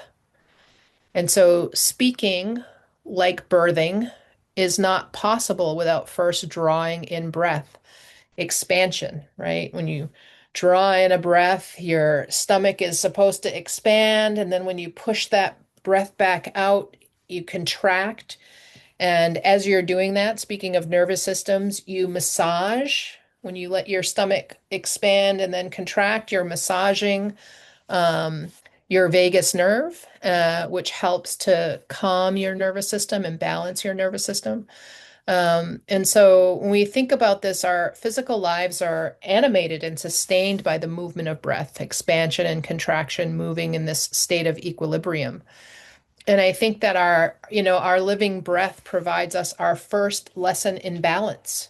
That when we inhale, we expand. When we exhale, we contract. We expand in pregnancy, we contract in birth. Once we are born, our physical being expands by taking in what we need to support the growth of our bodies and the development of our minds and the growth of our spirits. And when we're fully grown, we contract by sharing all that we have taken in with others. And that notion of when we're fully grown is a little bit different in this telling than it was in Darcia's model. So if we begin to look at our lives in terms of one breath, we can see that the first half of our lives become the in-breath, a period of growth and expansion. And during this stage, we gather, process, integrate, we cycle forward, we transcend, and we grow to become who we are meant to be. So our in-breath takes us from the fetal position onto our hands and knees, and eventually into an upright position on our feet. Once we have found our feet, we must work to find our balance. That progression of learning to find our balance is not simply about mastering the physical act of holding ourselves upright. It also includes learning to walk through various stages of growth, facing the highs and lows, the joys, the challenges, with some degree of equanimity. And this learning continues through the age of childbearing and child raising, where we actively learn to care for others, helping us to hopefully move away from the self-centeredness of childhood. And whether we choose to have children or not, this is still the stage where we learn to provide empathetic care for others with loving patience. And we come to realize that love enlarged by caring for those to whom we are most intimately connected, is what opens us to deeper stages of wisdom. And so being in a mother love relationship with others enables us to access higher states of awareness, providing us with this broader view of our place as um, parts of an interconnected world, just elements of an interconnected world, and aspects of one living being that's moving with one breath. And so as we move through the progressive stages of our consciousness development, all of these things are going on. And if we're able to evolve our thinking without deepening our compassionate awareness and our empathetic impulses, our walk will forever remain out of balance. But if we're able to allow ourselves the opportunity for this type of learning, we arrive in the middle age, which is when we're fully grown, capable of standing up on Mother Earth with some degree of steadiness. And we say that this is when we are fully grown, because this is the time when our expansion actually begins to wane. At this stage, we intuitively begin to contract, slowly returning the breath and the wisdom that we have taken in so that we may help support the lives of those coming up behind us. And we view this in terms of reciprocal sharing within our tradition, which is very different from contemporary perceptions of reciprocity, which tend to be viewed more transactionally. And this concept of reciprocal sharing has always been something that I've kind of connected to Jen's telling of the aspects of the maternal gifting economy, that it recognizes that life, when in balance, is self-regulating. Therefore, we can trust that what we need will come toward us. We don't need to keep score, record transactions. In a balanced universe, those things are not necessary. We can trust that what has been taken in will be given back through a natural process of universal breathing. And if we're in alignment with that breath, then we are naturally sustained by that rhythm. And so, in this type of society, which is not the type of society under patriarchal domination, the ones who are expanding, children, are supported by the ones who are standing up in this state of balanced breath, the aunties and uncles.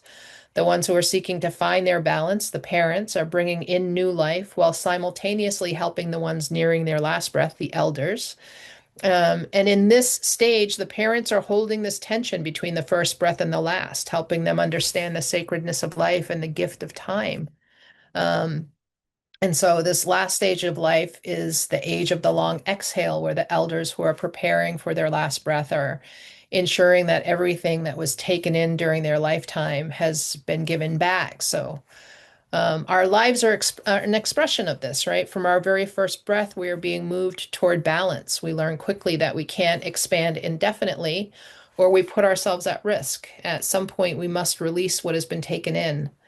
If we expand endlessly without some kind of balancing contraction, we shift from a place of balanced living to a state of unstable overgrowth. And, this is a place where disease begins. This is where we are now with most human societies living in states of societal overgrowth and ecological overshoot, which both lead to disruption and instability. And so, when we think about ourselves in those terms of being in those places, and this is all explained in much better depth in the new book. This is the Reader's Digest version, as my friend Kevin Deere always says.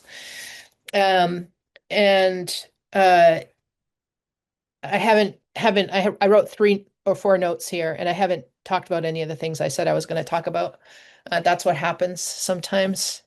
But when we think about ourselves in relation to this breath of life and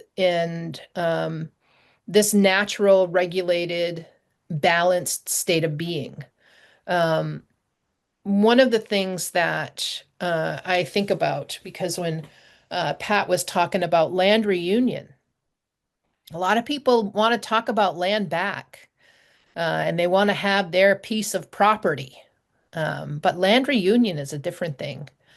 And we need to give ourselves back to the land just as much as we need to have the land in the hands of those or in the care of those, because we're not stewards. We can't be arrogant, right? The earth is so much older than we are and so much wiser than we are as the youngest species. But we have to give ourselves back to the land as a symbolic expression of giving ourselves back to life, because we have wandered so far away from this natural expression of life in this regulating breath. And so the ways that we think about this mother-love relationship. And I also wonder about us identifying it in terms of an economy. Because that language of economy reduces the value of a thing to its salability.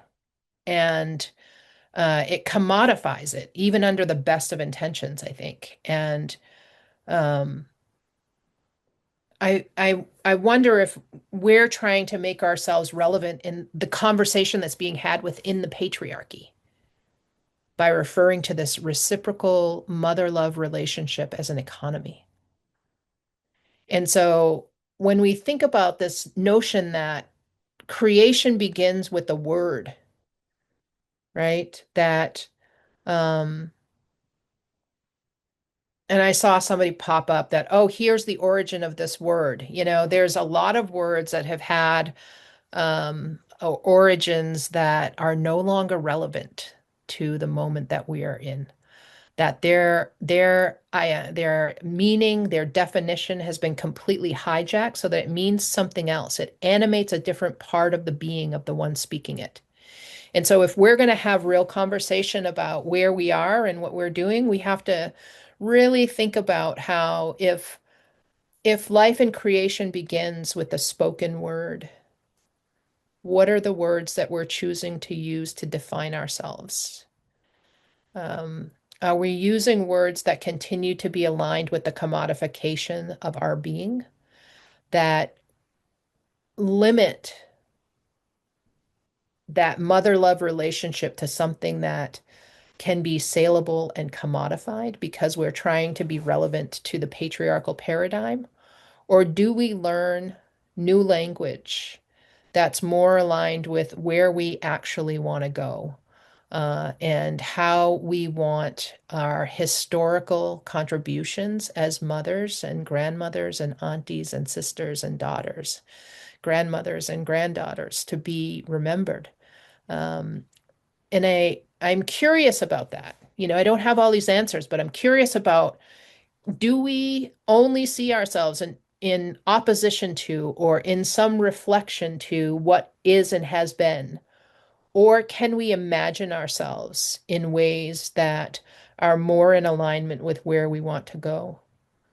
And I think that it's an interesting question. And you can decide if you think it's interesting. I'll leave that up to you. But as we're thinking about the maternal human, can we take care not to commodify the maternal human in the way that the body of the woman has been commodified?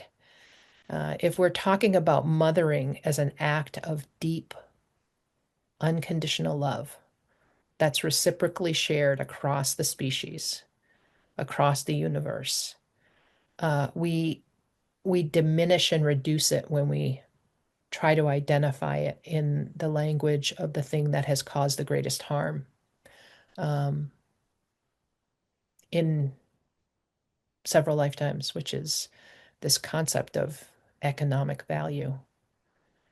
And so I hope that we can continue to be in conversation with one another about this, that we can think about our lives in terms of this breath, in terms of being in loving relationship that matures us spiritually, in a way that allows us to become compassionately aware and empathetically responsible for those who are traveling with us in ways that we haven't in the past, because we've been trying to survive, because we've been under attack, because we've been trying to find ways of belonging, because we've been trying to find our relevance in a system that's broken and disorganized and disoriented and distorted, that diminishes the sacredness of our being. So what language can we use to reanimate in the physical world the sacredness of our being walking forward? And so I think I'm gonna leave it there, and maybe we can continue to wonder together another time. But I'm grateful to be here. I'm thankful the power came back on, and that I get to see all of you and your beautiful faces. So, Kachi Williwan, Basilda and Dilnabemuk, offering these words for all of my relations, and thankful to be given the opportunity to share with you today. Thank you. Thank you, Sherri. So I know you can't stay the whole time. We're going to have one more speaker after you, which is Miki, and then we have a short amount of time for questions. So I see 3 questions possibly that are in the Q&A. But Sherri, that was beautiful and completely just kind of fits in. This is the miracle of women. We just know how to actually make it work. And I'm glad the electricity came back up too. So Miki, let's hand the mic over to you.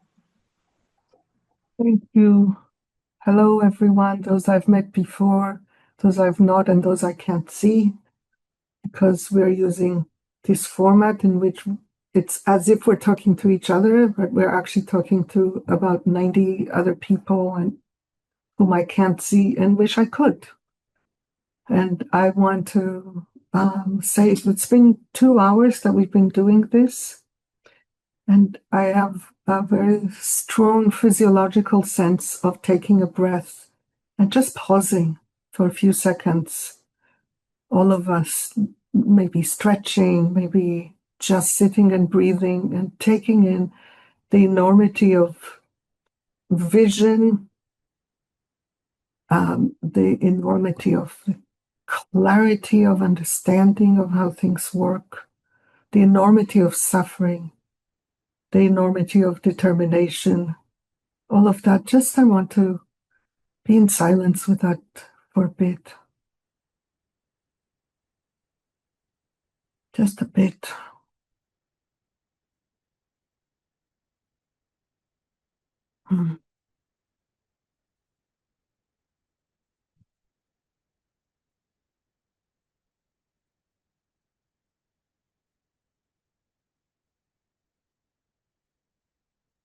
Thank you for indulging me with this. And I had the intuition that I wanted to be the last speaker, and I didn't quite know why. And I think there were things I needed to hear from each of you to give me energy to say the things that are mine to say. And Pat, I want to tell you that I had lots of tears in my eyes when you were sharing your personal story of suffering and healing. I hope you're able to hear me even if you're not on screen, because it was very profoundly meaningful for me to hear what you said, the inspiration of having you share about your own struggle and your own healing. It takes us out of the realm of being separate, disembodied beings that are just here to share words, and put it in the realm of we are all here human together, bodies and spirits and souls and laughters and cries, all of that, which is part of restoring us to our maternal humanity. And this is the topic that I want to focus on today. I have some slides, and I'm going to start speaking without them and then catch up with what I have written when it feels like the right moment, which is that I see that we have an enormous task in front of us, which is to turn around what has happened to us individually and collectively, at present and historically, within and without, turn it around so that we can actually realign with our maternal humanity. I've worked with thousands of people over the last 30 years, and I have come to see that there is a place in each of us where we carry the seed of life, and that seed of life is there. The commitment, the vision, the longing is there, and the capacity very often isn't. People want to align means with ends. People want to live in line with life. People want all of these things. And the power of the patriarchal socialization and the patriarchal institutions is overwhelming. So there's a big question of how do we turn it around? And I have one of the images that I have is one of creating a field of love that is so strong that it can surround the patriarchal field. Instead of smashing it, it surrounds it with love, melts it, reintegrates it, and brings it all to life, because there is something to learn, something to integrate, something of beauty, and everything that humans have done, even when we have been destroying love. The conviction in me about that is very deep. So now I feel ready to connect with my slides, and I don't think that I will go through all of them.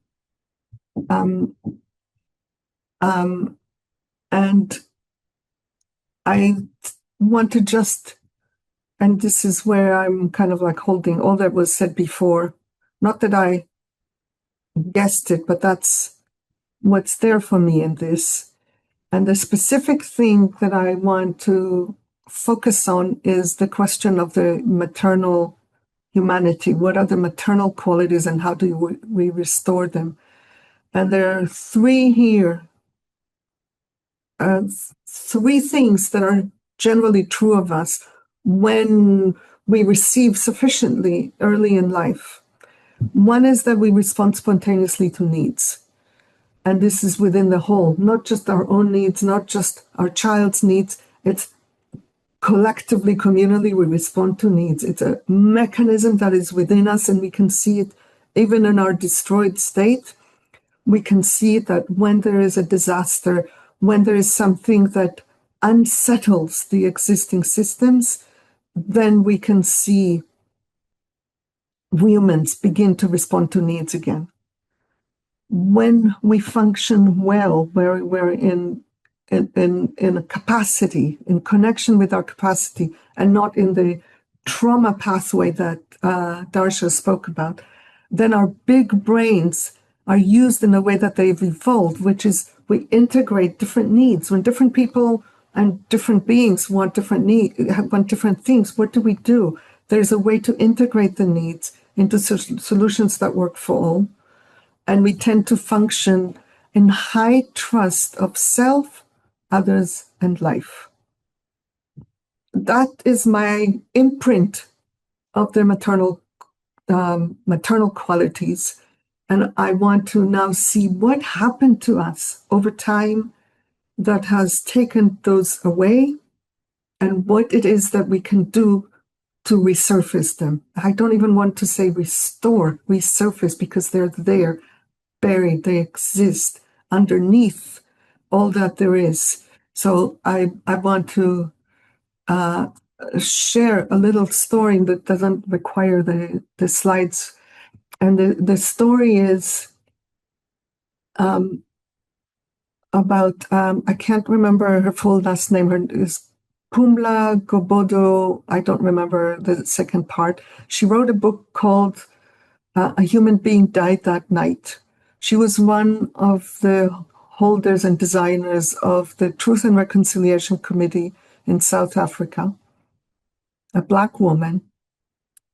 And after all was said and done, she conducted a series of interviews with a man who had the nickname of Prime Evil.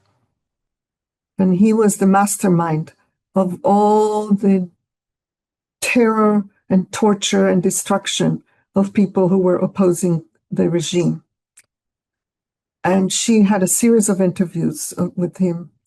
And towards the end of the series, at one point, he asks her, Pumla, have I harmed any of your friends and family? And she tells in the book how when she looked at him in his eyes, she saw like endless despair and the gap. And within that, I see the question came from that little tiny seed of life that remained underneath whatever had happened to him that led him to do the things that he did, that then was compounded by doing to himself the doing to others what he was doing. All of that was lifted off, and she could catch a glimpse of the human being underneath all that horror. So that is my image, is that we can resurface those qualities. So here is, I'm going to skip and just look at, there are 4 spheres of life that interact with each other, and I'm going to show a few things about them in specific moments. One is, in the transition to patriarchal societies, the mothering orientation that both Jen and Darcia spoke of directly, and that is implicit in what Sherri and Pat also spoke about, that mothering orientation got distorted. It's a deep, deep, deep loss. At the level of the social systems, the institutions, the care for the whole, we lost our capacity to care for each other in all life, which is so foundational to life. On the whole, so we now have capitalism, which is not oriented to needs. We have law, which is not oriented to needs. We have states, which are not oriented to needs. We don't have institutions that are oriented to needs, to care for the basics of what life is. In terms of how we relate to children, we lost our capacity to trust, follow, and collaborate with the younger generation, as if they don't know, as if they're not part of life, as if they're not there to teach us how to be with them. And that is something that we need to restore. And in terms of human behavior and the place of how we actually are as adults, as humans, we lost our trust in self, others, and life. And that trust is the foundation of the generosity, the other orientation, and all of that.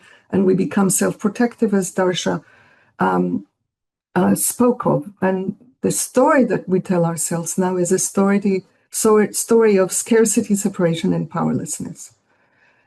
So I'm going to zoom in just so that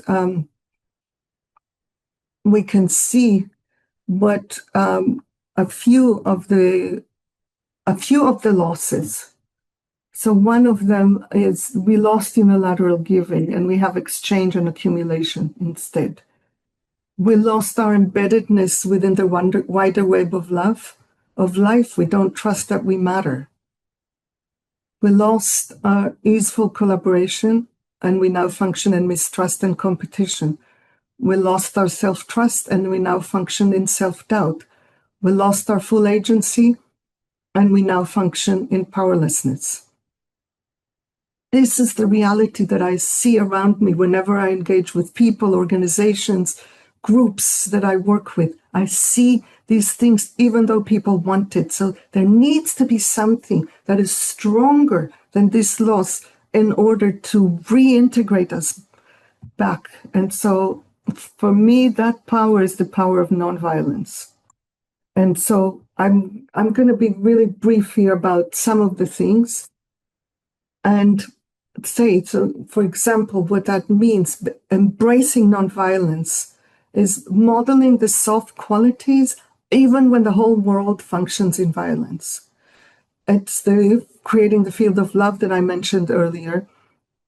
It's trusting that the maternal way of being is there under patriarchal conditioning, calling it forth, inviting people into their best, instead of joining the lowest common denominator of mistrust. And ultimately also integrating power and love as we function in the world. So it's not one or the other, it's both, so that we can really hold with love those who are breaking the cycle of life most strongly. It takes immense trust, immense faith, immense sourcing from life.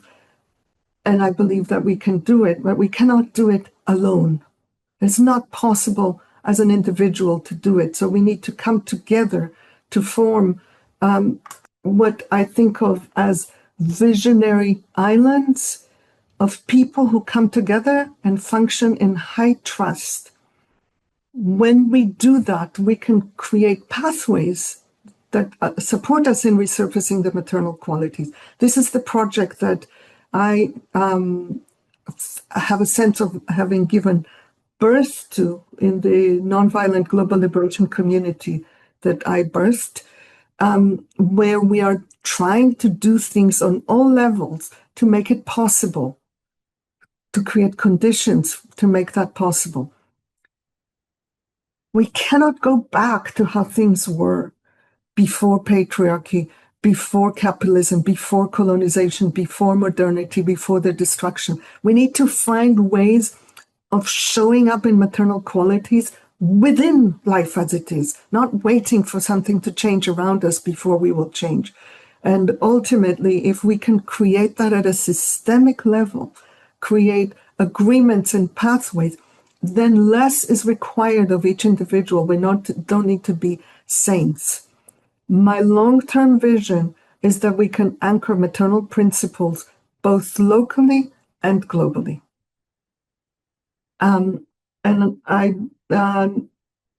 next talk about what we can do now in all spheres of life as practical next steps, because I believe in vision, I believe in analysis, I believe in deep exploration, deep spiritual everything.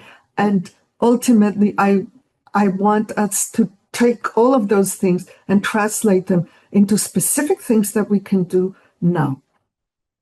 So I already mentioned that at the level of the systems, we can create easier conditions for people to function in trust and togetherness so that we can compensate when there's a person that, let's say, for example, has conflict avoidance. If you have conflict avoidance, you cannot create relationships of trust, because if something happens, you won't tell other people what is going on. You then cannot repair. Then there's withdrawal and separation. So if systemically, let's say we're in a group, in a community, in an organization, we actually reach out to people and say, hey, is there any conflict that you haven't shared something about with someone? Then we make it easier for that to happen. This is just a micro example. There are many.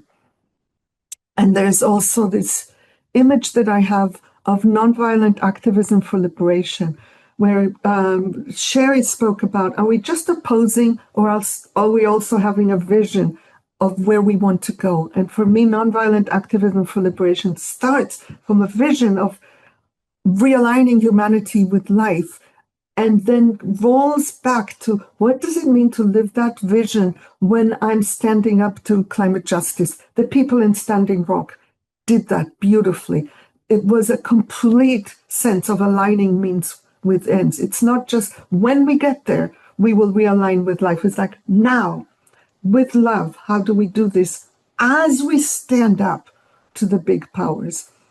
Then in the area of how we are with the young people, the simple principle is simple and radical. It's a principle of making decisions with children instead of for children.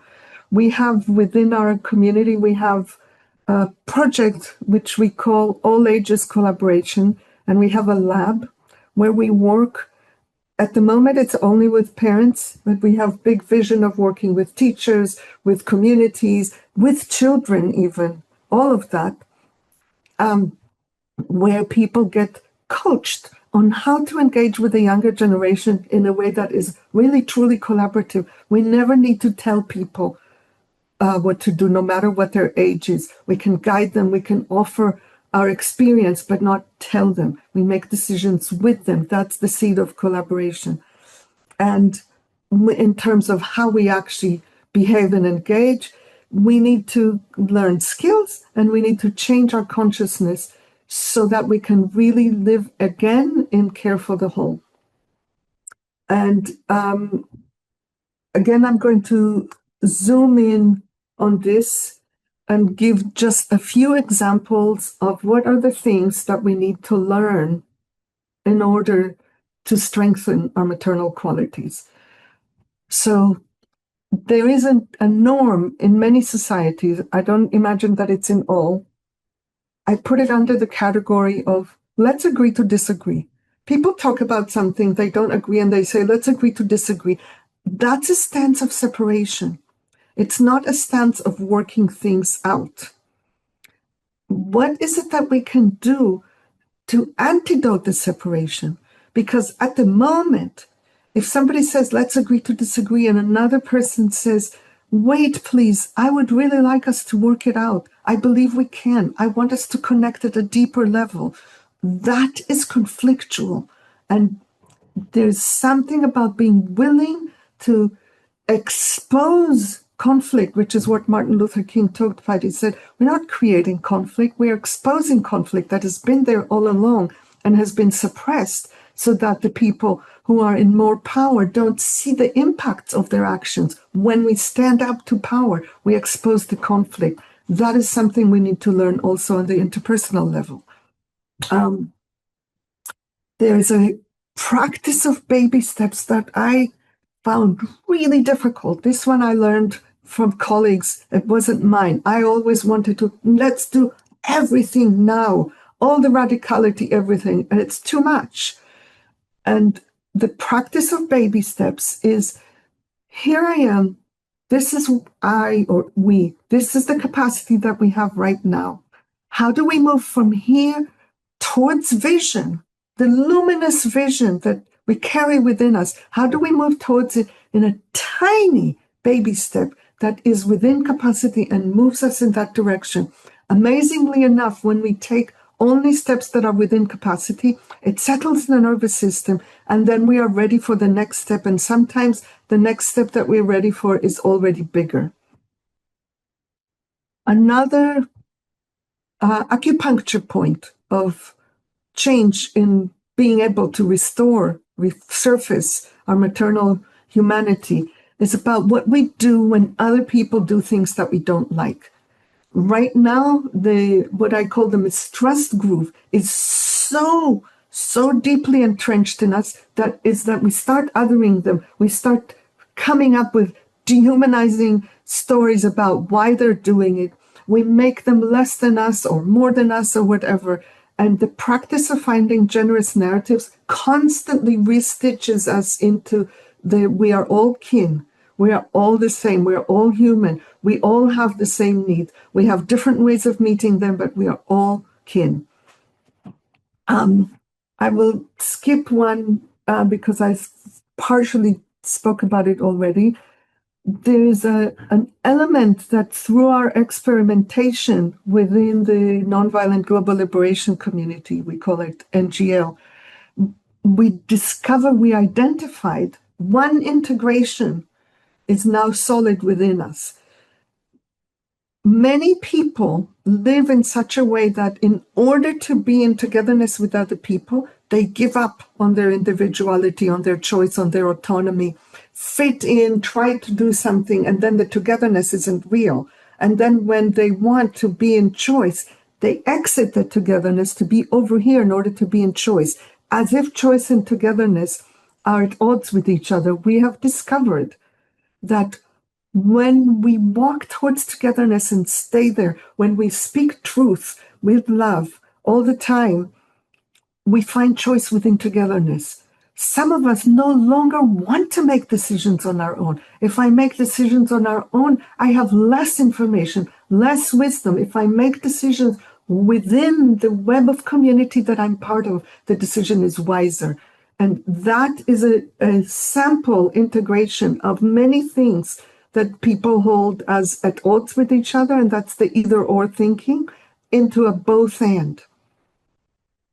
Then there is the practice of distributing the stretch. What I mean by that is this. Fundamentally, as several who spoke before me have named, we are in deep crisis as a species. Pat, you were talking about being a traumatized species. My language is being a low capacity species, which I think is completely consistent.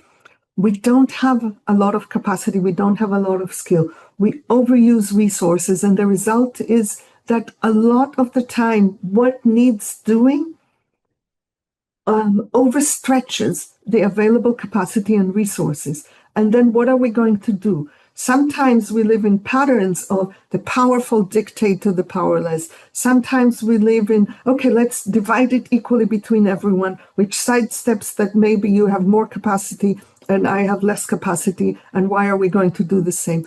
And distributing the stretch is about putting on the table all the needs, all the impacts that we carry, all the resources and capacity that are available, and seeing how does it make sense to distribute what is needed. How do we decide who does what in a way that honors this? I live this with the small people that I'm in community with, a little node within the large community. The large community is mostly virtual and is global. We have people connected with us from all continents.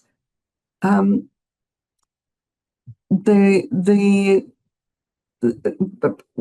we live together, that's when it becomes the most intense. We have completely thrown away the idea of fairness. Who does the dishes? Whatever makes sense. Who cooks? Whatever makes sense. And we decide together without much friction. And the last thing is that we continually uncouple giving from receiving. Those are the things that I name here, but it's not all that we're doing. We are engaging in experimentation all the time. And Sherri talked about the power of language. That's one of the things, is to find the words that really speak the truth of what we're trying to do. A few years ago, for example, I was saying extracting principles from whatever is happening. And Sherri was actually, I don't know if she'll remember that conversation, was pointing out to me that that uses the language of extraction for something that isn't. And so I changed the language. I now talk about distilling principles, which is a different language. I wasn't aware that I was using language, but I am always, all of us are always super happy to learn that our language is not aligned with what we're trying to do. We have a whole document that is about war metaphors and how to say things differently so that we do not recreate war as we're trying to create peace. And I will now bring quickly my last slide, which is a specific application of this thing of working on all sphere at once. And that is a deep dilemma. The level of separation that we have from life is so huge. How do we re-embed ourselves within the wider web of life? That piece that Pat showed us. I forget what you called it, Pat, but you know what I'm talking about, that circle with yes, that one, exactly. How do we re-embed ourselves within that? So at the level of systems, we need to learn from life. There's so much that biologists have learned about the systems of life. How do we mimic those life flows in how we design systems, for example? This is just tiny bits, not the whole thing. In terms of education and socialization, it's learning to guide young people into relating to all of life with reverence. That is a guiding, not a telling them what to do. Guiding comes from natural authority and from organic leadership, not from power over that tells the children what to do. In terms of how we behave, it's like learning to include impacts on all life into all of our decisions. It's so tough at this time when everything that we touch is implicated in so many supply chains and everything like this. How do we grow our capacity to even think about this? And the last thing is, what is the story that we tell ourselves? Because the story informs the social systems. The social systems inform how we educate and socialize. How we educate and socialize results in human behavior. When we watch human behavior, it changes the story. And they influence each other in all these directions. And the story that we want to, that is necessary for re-embedding, is that we are an integral part of the wider web of life, not a separate thing that relates to it from a distance. I don't even like using the word nature, because nature implies that it's a thing that we are apart from and we dominate or something else. So we coined the term the wider web of life because that kind of has a feeling of including all of us. And we may change the language if it becomes clearer that something else speaks it better. So that's the end. And I just want to share 2 links if people want more resources or to connect with us and learn more about our experimentation, because everything that I shared with you here, not everything, but like 80% of it is learned and deepened through experimentation and learning from life, not from some idea from outside of life. That's it. Thank you, Thank Miki. you. That was beautiful. Thank you. Let me just check in with Jen and see if there's anything, Jen, that you wanted to comment. We have about 30 minutes, actually, yeah, about 30 minutes to take questions. I'm going to take the last 5 to close this out.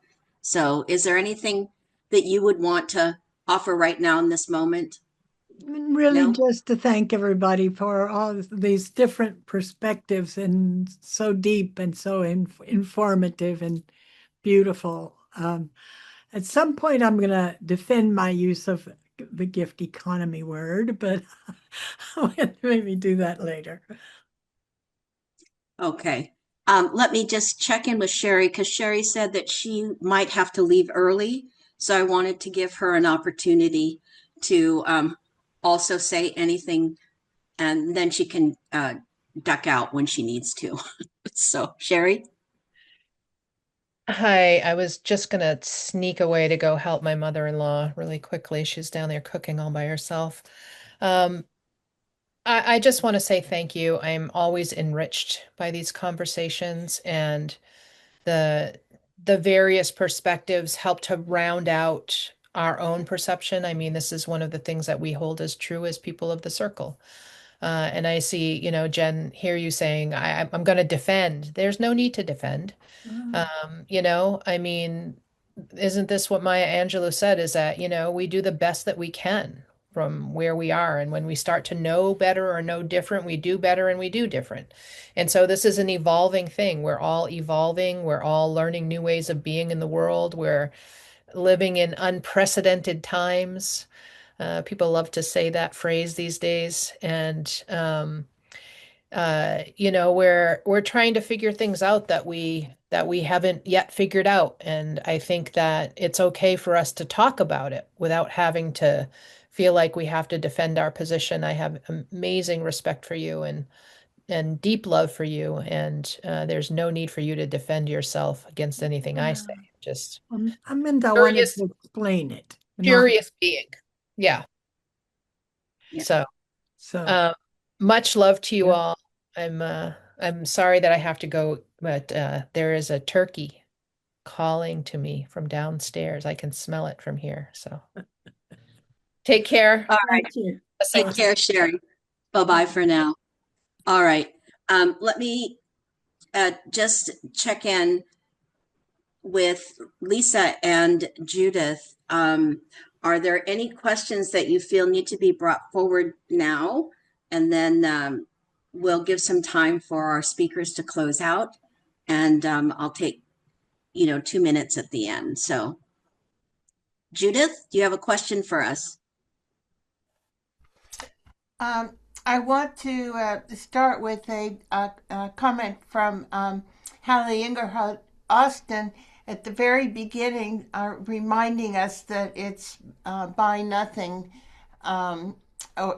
day, that it's Black Friday, and with a website um, on the um, we ain't buying we ain't buying it.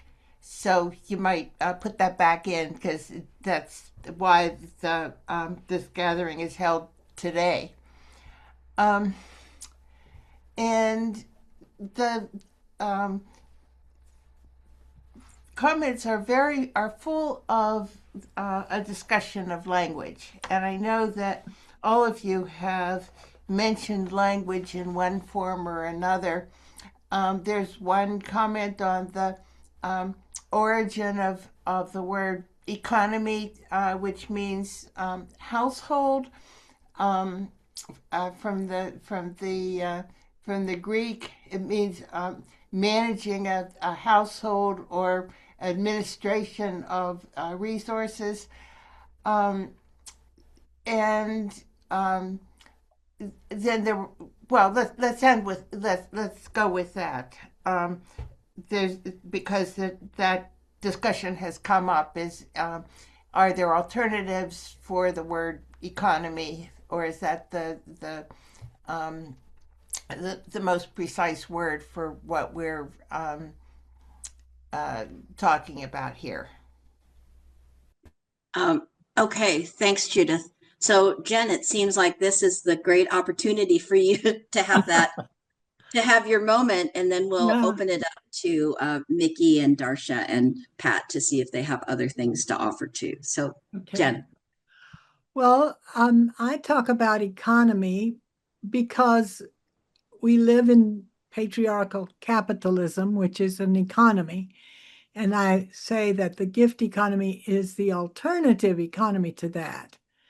And it becomes underneath it is the host of the parasite, which is the patriarchal economy that takes all the gifts as much as it can and dominates that way and is destroying everything, the earth. And so all it's that extractivism is the taking of gifts. But to restore the gifts and the gift economy, uh, I'm still using that word just because I see it as a whole, as the patriarchal capitalist economy that would not be there if it didn't have the maternal gifting that's giving to it, because it would not be able to make the profit, which is a collection of gifts. So I'm trying to analyze what's happening with the terms that are used by the people that are doing it. So I don't know, maybe I could talk about not economy, but love or earth being or gifting. And but I think it's necessary to use those same means so that people that are doing it will understand that we need to do something else. There. Thanks, Jen. Let me check in with Pat and see if Pat has any input to that question. Pat? Thank you. I appreciated Sherri's point that, we can go back to, I don't know, whatever the Latin or the Greek etymology of a word, but then there's what actually, I forget how she said it, registers in the body and the understanding in this time for using that word. Um, so we can't expect when we say economy for people to think of, home relationships necessarily at this particular moment. Um, uh, and um, I guess I feel that point around, using the language that this other system thinks it understands anyway. When they use that word, to say, I'm registering that place with you, but look at what I'm doing with it. Look at what I'm saying about it, right? That's what I'm hearing you say, Yeah. Jen. And I do a similar thing because I'm in a big community that's been ongoing in pretty fierce inquiry around reimagining money and protecting the sacred.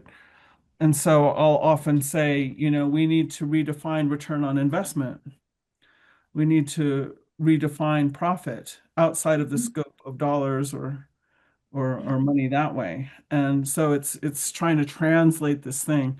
I guess if I were gonna use words of my own choosing to describe what I want it to mean, I would have to go back to right relations. So anyway, that's my weighing in on that. Thanks, Pat. Miki, what about you? And then we'll go to Darcia. Um, I want to start first from a kind of like a meta principle, which is there's no rule about whether or not to use a word. It's on a case by case basis. Sometimes there's power in reclaiming a word and assigning a different meaning to it outside of the context from which it came. And sometimes the word has such a deep groove that it pulls into that no amount of reclaiming it will do it, and a different word would be the more radical change. And anywhere in between. And I haven't thought sufficiently about the specific word economy to have a sense of where I stand in terms of where it is on that spectrum. I do want to say that there is a reductionism that has happened in the last several centuries that I want to give a few examples of, which is land is reduced to property. Work is reduced to jobs. Learning is reduced to school. And there are more of those. I don't want to, I have a longer list. It's not coming to mind by memory. And to the point where there's a vision of jobs for all. To have a vision of jobs for all is to have succumbed to an exchange economy as the measure of the good life. I don't want jobs for all. I want to eliminate jobs altogether. I want people to have their needs met because they exist, not because they've done something. Capitalism, it's not like capitalism is designed to meet needs and it's doing a poor job. Capitalism is not designed to meet needs. It can't. Yeah. And so there's so much here. I think this could be like a whole other panel, salon. It's like the question of language, the question of how do we think about these things? How do we reclaim the capacity to think from a needs perspective freshly about everything? And then within that, we can see, does the word economy have the possibility of serving or not? And in this moment, I don't have anything about that. It opens up into a bigger topic. So I wanted to say these bits. Thanks, you. Miki. Darcia, any thoughts? Well, I don't use the term economy in part because I have this immediate aversion to it because it's so associated with capitalism and destruction and, just divorce from life. So I tend to use the term life way. And that, we want to return to our pre-conquest life way or, the evolvedness life way, which involves the practices that we can bring in as much as possible in the modern world. So, yeah, I kind of avoid the word. So sorry, Jen. We don't, I think in our company, in the company of this Zoom room, no one ever needs to apologize to one another about the usage of words, because that to me is so important to recognize. I was remembering all of the countries that people listed that they were listening from. And it also reminds me that every country has its own language and multiple languages. And that word economy is not necessarily a word that's translatable into other languages. So it's another reason why it's not, I think it's not important to apologize. The one thing that I also wanted to say is that as a small child, I was guided and told by elders that I was going to be speaking to large groups of people. I had 30 seconds to actually get their attention and have them trust, which is, this is a big thing, is to have people really trust and be able to actually be present with you in the conversation. And part of the guidance that was given to me was that at the front of my talk that I gave a little bit of a syllabus, a background of the words that I was using that contextualized within my talk so that people could understand my worldview, that I was really wanting them to understand me and my view. And I wanted to connect with them so that they could actually be open to receiving new information. So words, I think, are important to remember that when we speak them, we need to be able to embody those words, whatever the word is, that it actually has really meaning. Like Darcia said, I don't use that word because I had an aversion to it. And then we need to remember the audience that we're speaking to. Honestly, nowadays, we're speaking to such a multilingual, multicultural environment.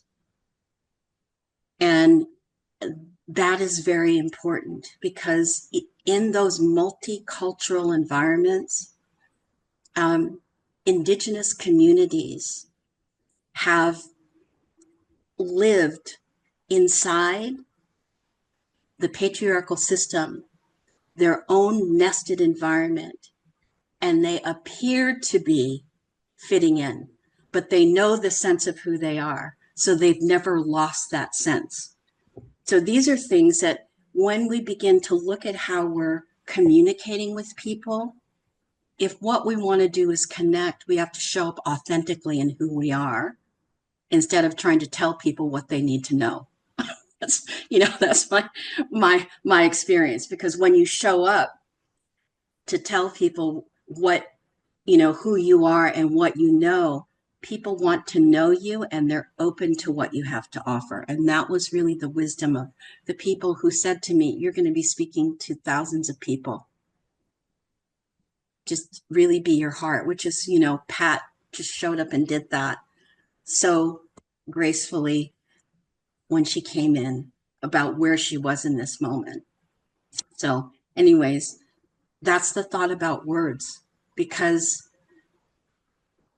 there are so many different words for the same thing, but they have slightly different meanings in other languages.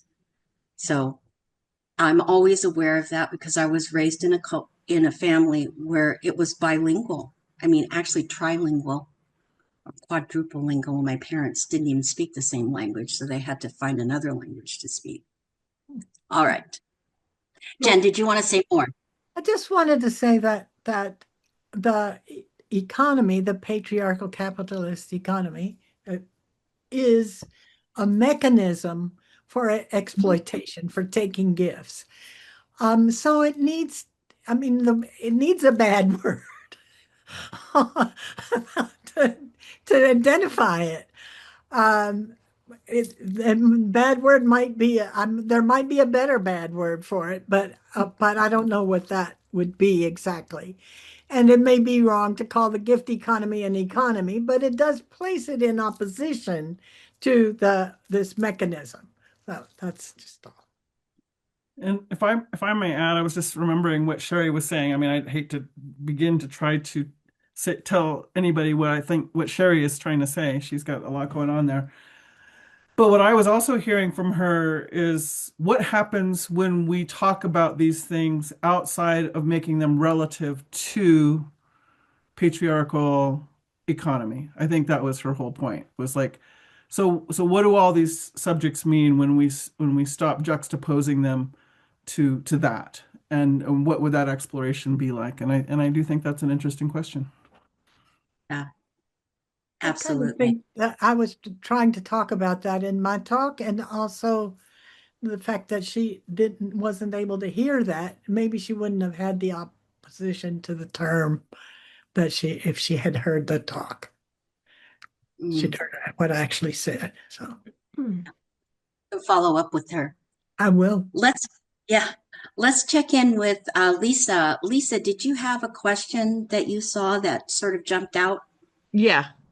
There are several in the Q&A, and there was one in the chat, and that's by Maria Suarez Toro. And she asked, what is the difference between similarity and commonality?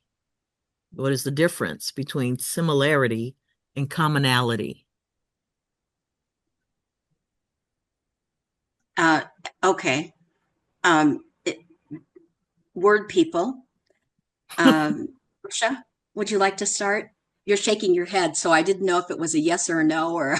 I thought that was during Sherri's talk, but yeah, similarity can be superficial. Commonality is a little more deep, I would say. So Yeah. I don't worry Jen? about definitions too much. People spend books and hours and days and years on definitions, and I think it's a waste of time because the right hemisphere, which is our liveliness, is very fuzzy about boundaries and definitions and all, and they keep shifting. So, yeah. Yeah. Jen, do you have anything to offer to that question? Similarity or commonality? I guess commonality is that you're more united in the commons, in the being together within that relationship, where similarity may be just perceptual, visual, or something. I want to mention that, yes, it was answered in the Q&A, but I'm not sure if everybody has access to the Q&A, so shall I read the answer by Sherri Mitchell? It was posted in the chat. Okay.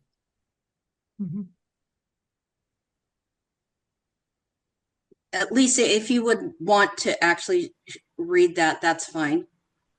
Okay, it says, I know that in some contexts they can be seen as synonyms. However, in the context that I was using it, I see commonality being more suggestive of a homogenized pattern, whereas similarity allows space for our autonomy and diversity while simultaneously recognizing the relationship. Okay. All right. Well, I feel like we're rushing towards the end, and it's really frustrating because I love these women in the room. And so I want you each, I know we've only had time for 2 questions, but I would love for each of you just to have some closing words because we're getting almost to the top of the hour, and I want to check in because you're so wise. And Jen, I really hope that we'll have time again with these women to do something, where we have more conversation. It would just be so wonderful to be able to do that. Yeah. So let me just check in with going backwards. Miki, is there anything that you'd like to offer to our community right now about anything that you shared or heard that you want to leave us with in this moment? For the last 30 years, I have accepted obedience to one thing because I never obeyed any authority, but I obey my intuition. That's the only thing I obey.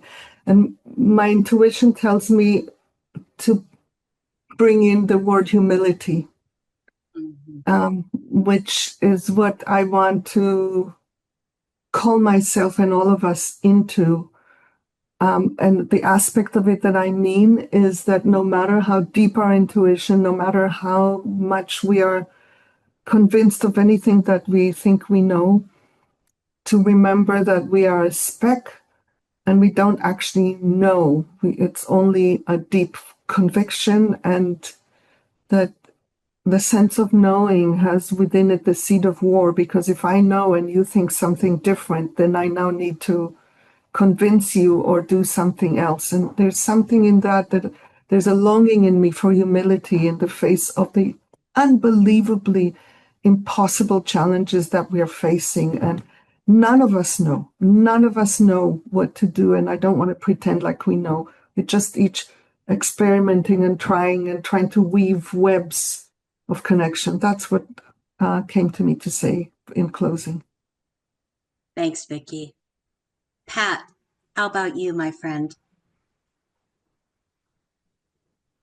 Thank you. Well, I also wrote a couple notes that I didn't get to. So, and also some things that I heard. And one of the things I heard, I think it was from you, Darcia, was talking about how excuse me, how the imagination is strangled. And that can be a result of a trauma basis nervous system. The imagination gets channeled into very, very limited scope. And so I think this is also what I'm talking about, and I felt like it was relevant to what you also said, Miki, about having this empty altar. What does it mean to empty the altar? And to allow the new to come in. And so, one of the things that my guide said to me at one point was, you are responsible for placing yourself before the truth frequently. And they were kind of scolding me. And they were telling me that because they were saying, you're being bombarded, and not by accident either. You're being bombarded by repetitive messages, because there are people who are very aware of what happens when you repeat things to this particular biology, right? And so you have to be accountable for what you repeat to yourself. That includes what you put yourself in front of. And so, I will say that I'm having to ask myself, what am I feeding my imagination? What am I feeding my mind in terms of images, narratives, dialogues, words? I mean, I'm a huge movie quote person. I can have whole conversations with movie quotes, right? But I find that more recent movies, I don't do that as much because it's pretty dark and it's pretty violent and it's re-traumatizing most of the time. My son just told me the other day, I don't want to watch the latest version of Robin Hood because I know it's just going to be all ugly and dark and violent and murderous and I'll just stick with my old memory of the movie of Robin Hood or whatever, and so, it's a hard thing in this age of all this tech, but man, I think it's more important than ever to really try to stay focused on what is my diet in terms of what are the building blocks that I'm creating for my imagination, for my subconscious, or maybe it's your unconscious, or maybe both, that gets to work with so that I can, have a different kind of output. But I think the other thing that I wanted to say is, I was talking earlier about how it seems like in so many areas the nervous system is like under huge uh observation, and we're noticing like what is this whole business about the nervous system? Like 5 years ago even it was different. 10 years ago nobody was really talking about nervous system that much. But I really do feel like I think it could have come in another way. But I think when I think about, for me, I'll say the spirits work with whatever we got going here. But I think the nervous system has needed an upgrade, has needed to have an awareness of itself. We have had needed to have some kind of understanding of how nervous system plays into everything in order to be able to receive future. There's just our organism needs to shift. And so even though we have a lot of story and we talk about atrocity, like I said, it could have come in another way. but this is what we're working with. But I think it's also serving a purpose just beyond our own history. I think it's serving a purpose as a species to meet some place that the Earth is also moving towards. So I'll just leave us with that part too. Thanks. Thank you so much, Pat. Darcia. So much to process and think about. I know. By the way, I put in the chat a response to the Q&A question about what do we do, those of us who work with young families, how can we help them? So I put 3 things that maybe are helpful. In terms of how we move forward, I agree, the intuition development, I write about this in my scholarship, how important it is what environment you put yourself into, whether it's a discourse or just the people you hang out with, the activities you take up, you're shaping your intuition, because that's our effortless way of learning, is from what works in the environments we're placed in. And that's why if you grew up in a violent home, your intuitions are oriented to surviving in a violent home, right? And not in a peaceful whatever. So that's why it matters where you put yourself, and kids don't have a choice often about that, but adults do. So you have to remember that. And I was thinking about how what we need is to include in our talking circle, a talking circle, right? The American Indian Native American way of doing that is you come around some issue or decision, and then everyone speaks, whatever comes, the spirit guides, to resolving whatever it is that's happening.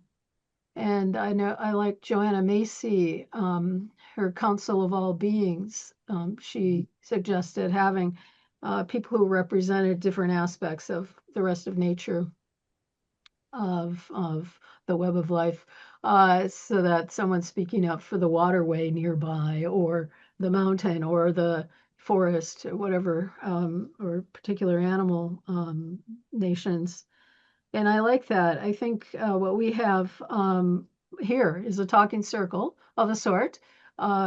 We are bringing our intuitions and our perception, because each of us has a unique window on life, and our gift is our uniqueness, our unique reactivity to the beauty of the world, and what grabs our attention. And I think it takes humility to be able to listen and realize that, as you said, that we don't have all the answers, and that we can get stuck. Our left brain loves its own little patterns, and my idea is the best, and power, and we have to remember to use our whole brain and nurture our right hemisphere, which is under nurtured in our societies, when it's scheduled to grow more rapidly in early life. But that right hemisphere way of being, so you can approach a situation with, oh, are they bigger than me? A conversation, bigger than me, smarter than me, taller, who's better, and you get in this categorization. That's left hemisphere stuff. And once you're in that mode, it's really hard to get out of it. But the right hemisphere way of approaching is, oh, look at the beauty here. Well, look at what's unique here. And it's that openness and the humility. And so we have to practice that more, of coming to a situation without, preconceived categories. Anyway, I'm blabbing. So thank you so much. Thank you. Thank you, Darcia. Jen, let me check in with you. Do you have some last words that you'd like to offer? Yeah, I do. Recently I've been thinking something that's kind of shocking, which is that that there may be a simple answer.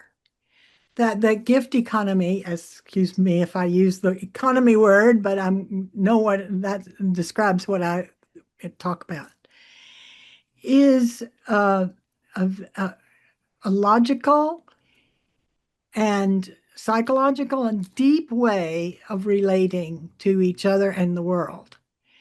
And we could get to it if we stop believing in whole academic enterprise of patriarchy that has brought us into this moment where we are and has tried to explain the world without the maternal gift economy because they weren't doing mothering. They didn't know that. And we know it because we were daughters or and maybe expected to become mothers at some point, or we were mothers. And so we have maintained that economy in our bodies and in our psychology anyway. And our logic also goes that way. We are really different from patriarchal capitalist men. Men can also be motherers, and they can have this way too, but they're not allowed to do it anyway. So I think that as I think through the maternal gift economy lens, I keep finding pieces of gifts that have not been understood as gifts and that go together. Like I mentioned in my talk about how concepts are receivers or receptacles that you and that lets us think of thinking in terms of gifting from and putting items into giving items into that receptacle. So that there's a way of understanding the world according to gifting, giving and receiving, and giving again, and all of its elaborations.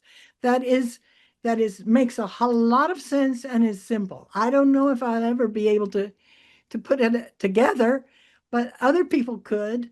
And it might be a solution, a simple solution, because it is also simple to this tremendous I don't know, mass of false thinking that we've gotten into in patriarchy and capitalism. Thank you, Jen. As you can see, my friends who are here in the room with us still now, and those of you who will be viewing this, we have some incredible presenters on our salons and here today in our conference. Deep thinkers who have broad views and deep roots with far visions into the future. So I just want to thank Jen and Pat and Darcia, Miki and Sherri for your just sharing your knowledge, but most importantly, just really sharing it with your heart, because words without heart are very hard to take in these days. We really, I think that kindness is so important when we deliver messages that are filled with difficult information, maybe difficult because it's painful, but difficult because it's also a lot of words when mostly everybody just wants a hug these days. So, we just need virtual hugs. I also want to thank Lisa and Judith, because we set them on this task you need to make sure you watch for good comments and questions, and then we only give them a chance to speak one question each out. So I want to thank you, because we put you on alert and you do such a wonderful job. You have been such a fabulous team. And Diane, you just hold the space as this the mothering that you hold for our Zoom room, that you just are this container of all that is here and keep us going. So I just want to thank you for that. I just want to remind you that this recording is going to be online at the Maternal Gift Economy movement.org. And if you haven't yet signed up for our notices, when you do register, I will remind you, if you register and can't even come, that you will be notified that when the recording goes up. Our recordings usually go up within 24 to 48 hours. That's thanks to Diane. I want to also let you know that we're taking 6 weeks off for winter, for the holiday season. And I hope you all have a really wonderful winter. It's a great time to catch up on salons that you've missed and all of our special events. Darcia is there with her book launch. We have other book launches in case you missed them. And it, you know, we're just really excited for this next season. We're opening with a blockbuster we'll be returning Saturday, January the 17th with salon number 89 with Heidi Gutner Abendroth and Joan Marler. And they're going to be talking about Maria Gimbutas, for those of you who are familiar with her, and matriarchy. So Maria Gimbutas, for those of you who don't know, is considered like the grandmother of the goddess spirituality, did the deep dive into archaeological evidence across many disciplines to present the goddess civilization and the goddess culture of old Europe. So please do join us. We'll send out reminders for you. And, you know, in this time, in the tradition that I practice these days, this is the time out of time. This is the time for that deep vision to really go in and actually take a look at how you're going to bring in this new year and everything that you're going to bring to it. And while you're there, during that deep dream time, that's the place where the ancestors meet us. And we need to remember that our ancestors aren't just from that long, thousands, millions of years past. They're the ones into the future.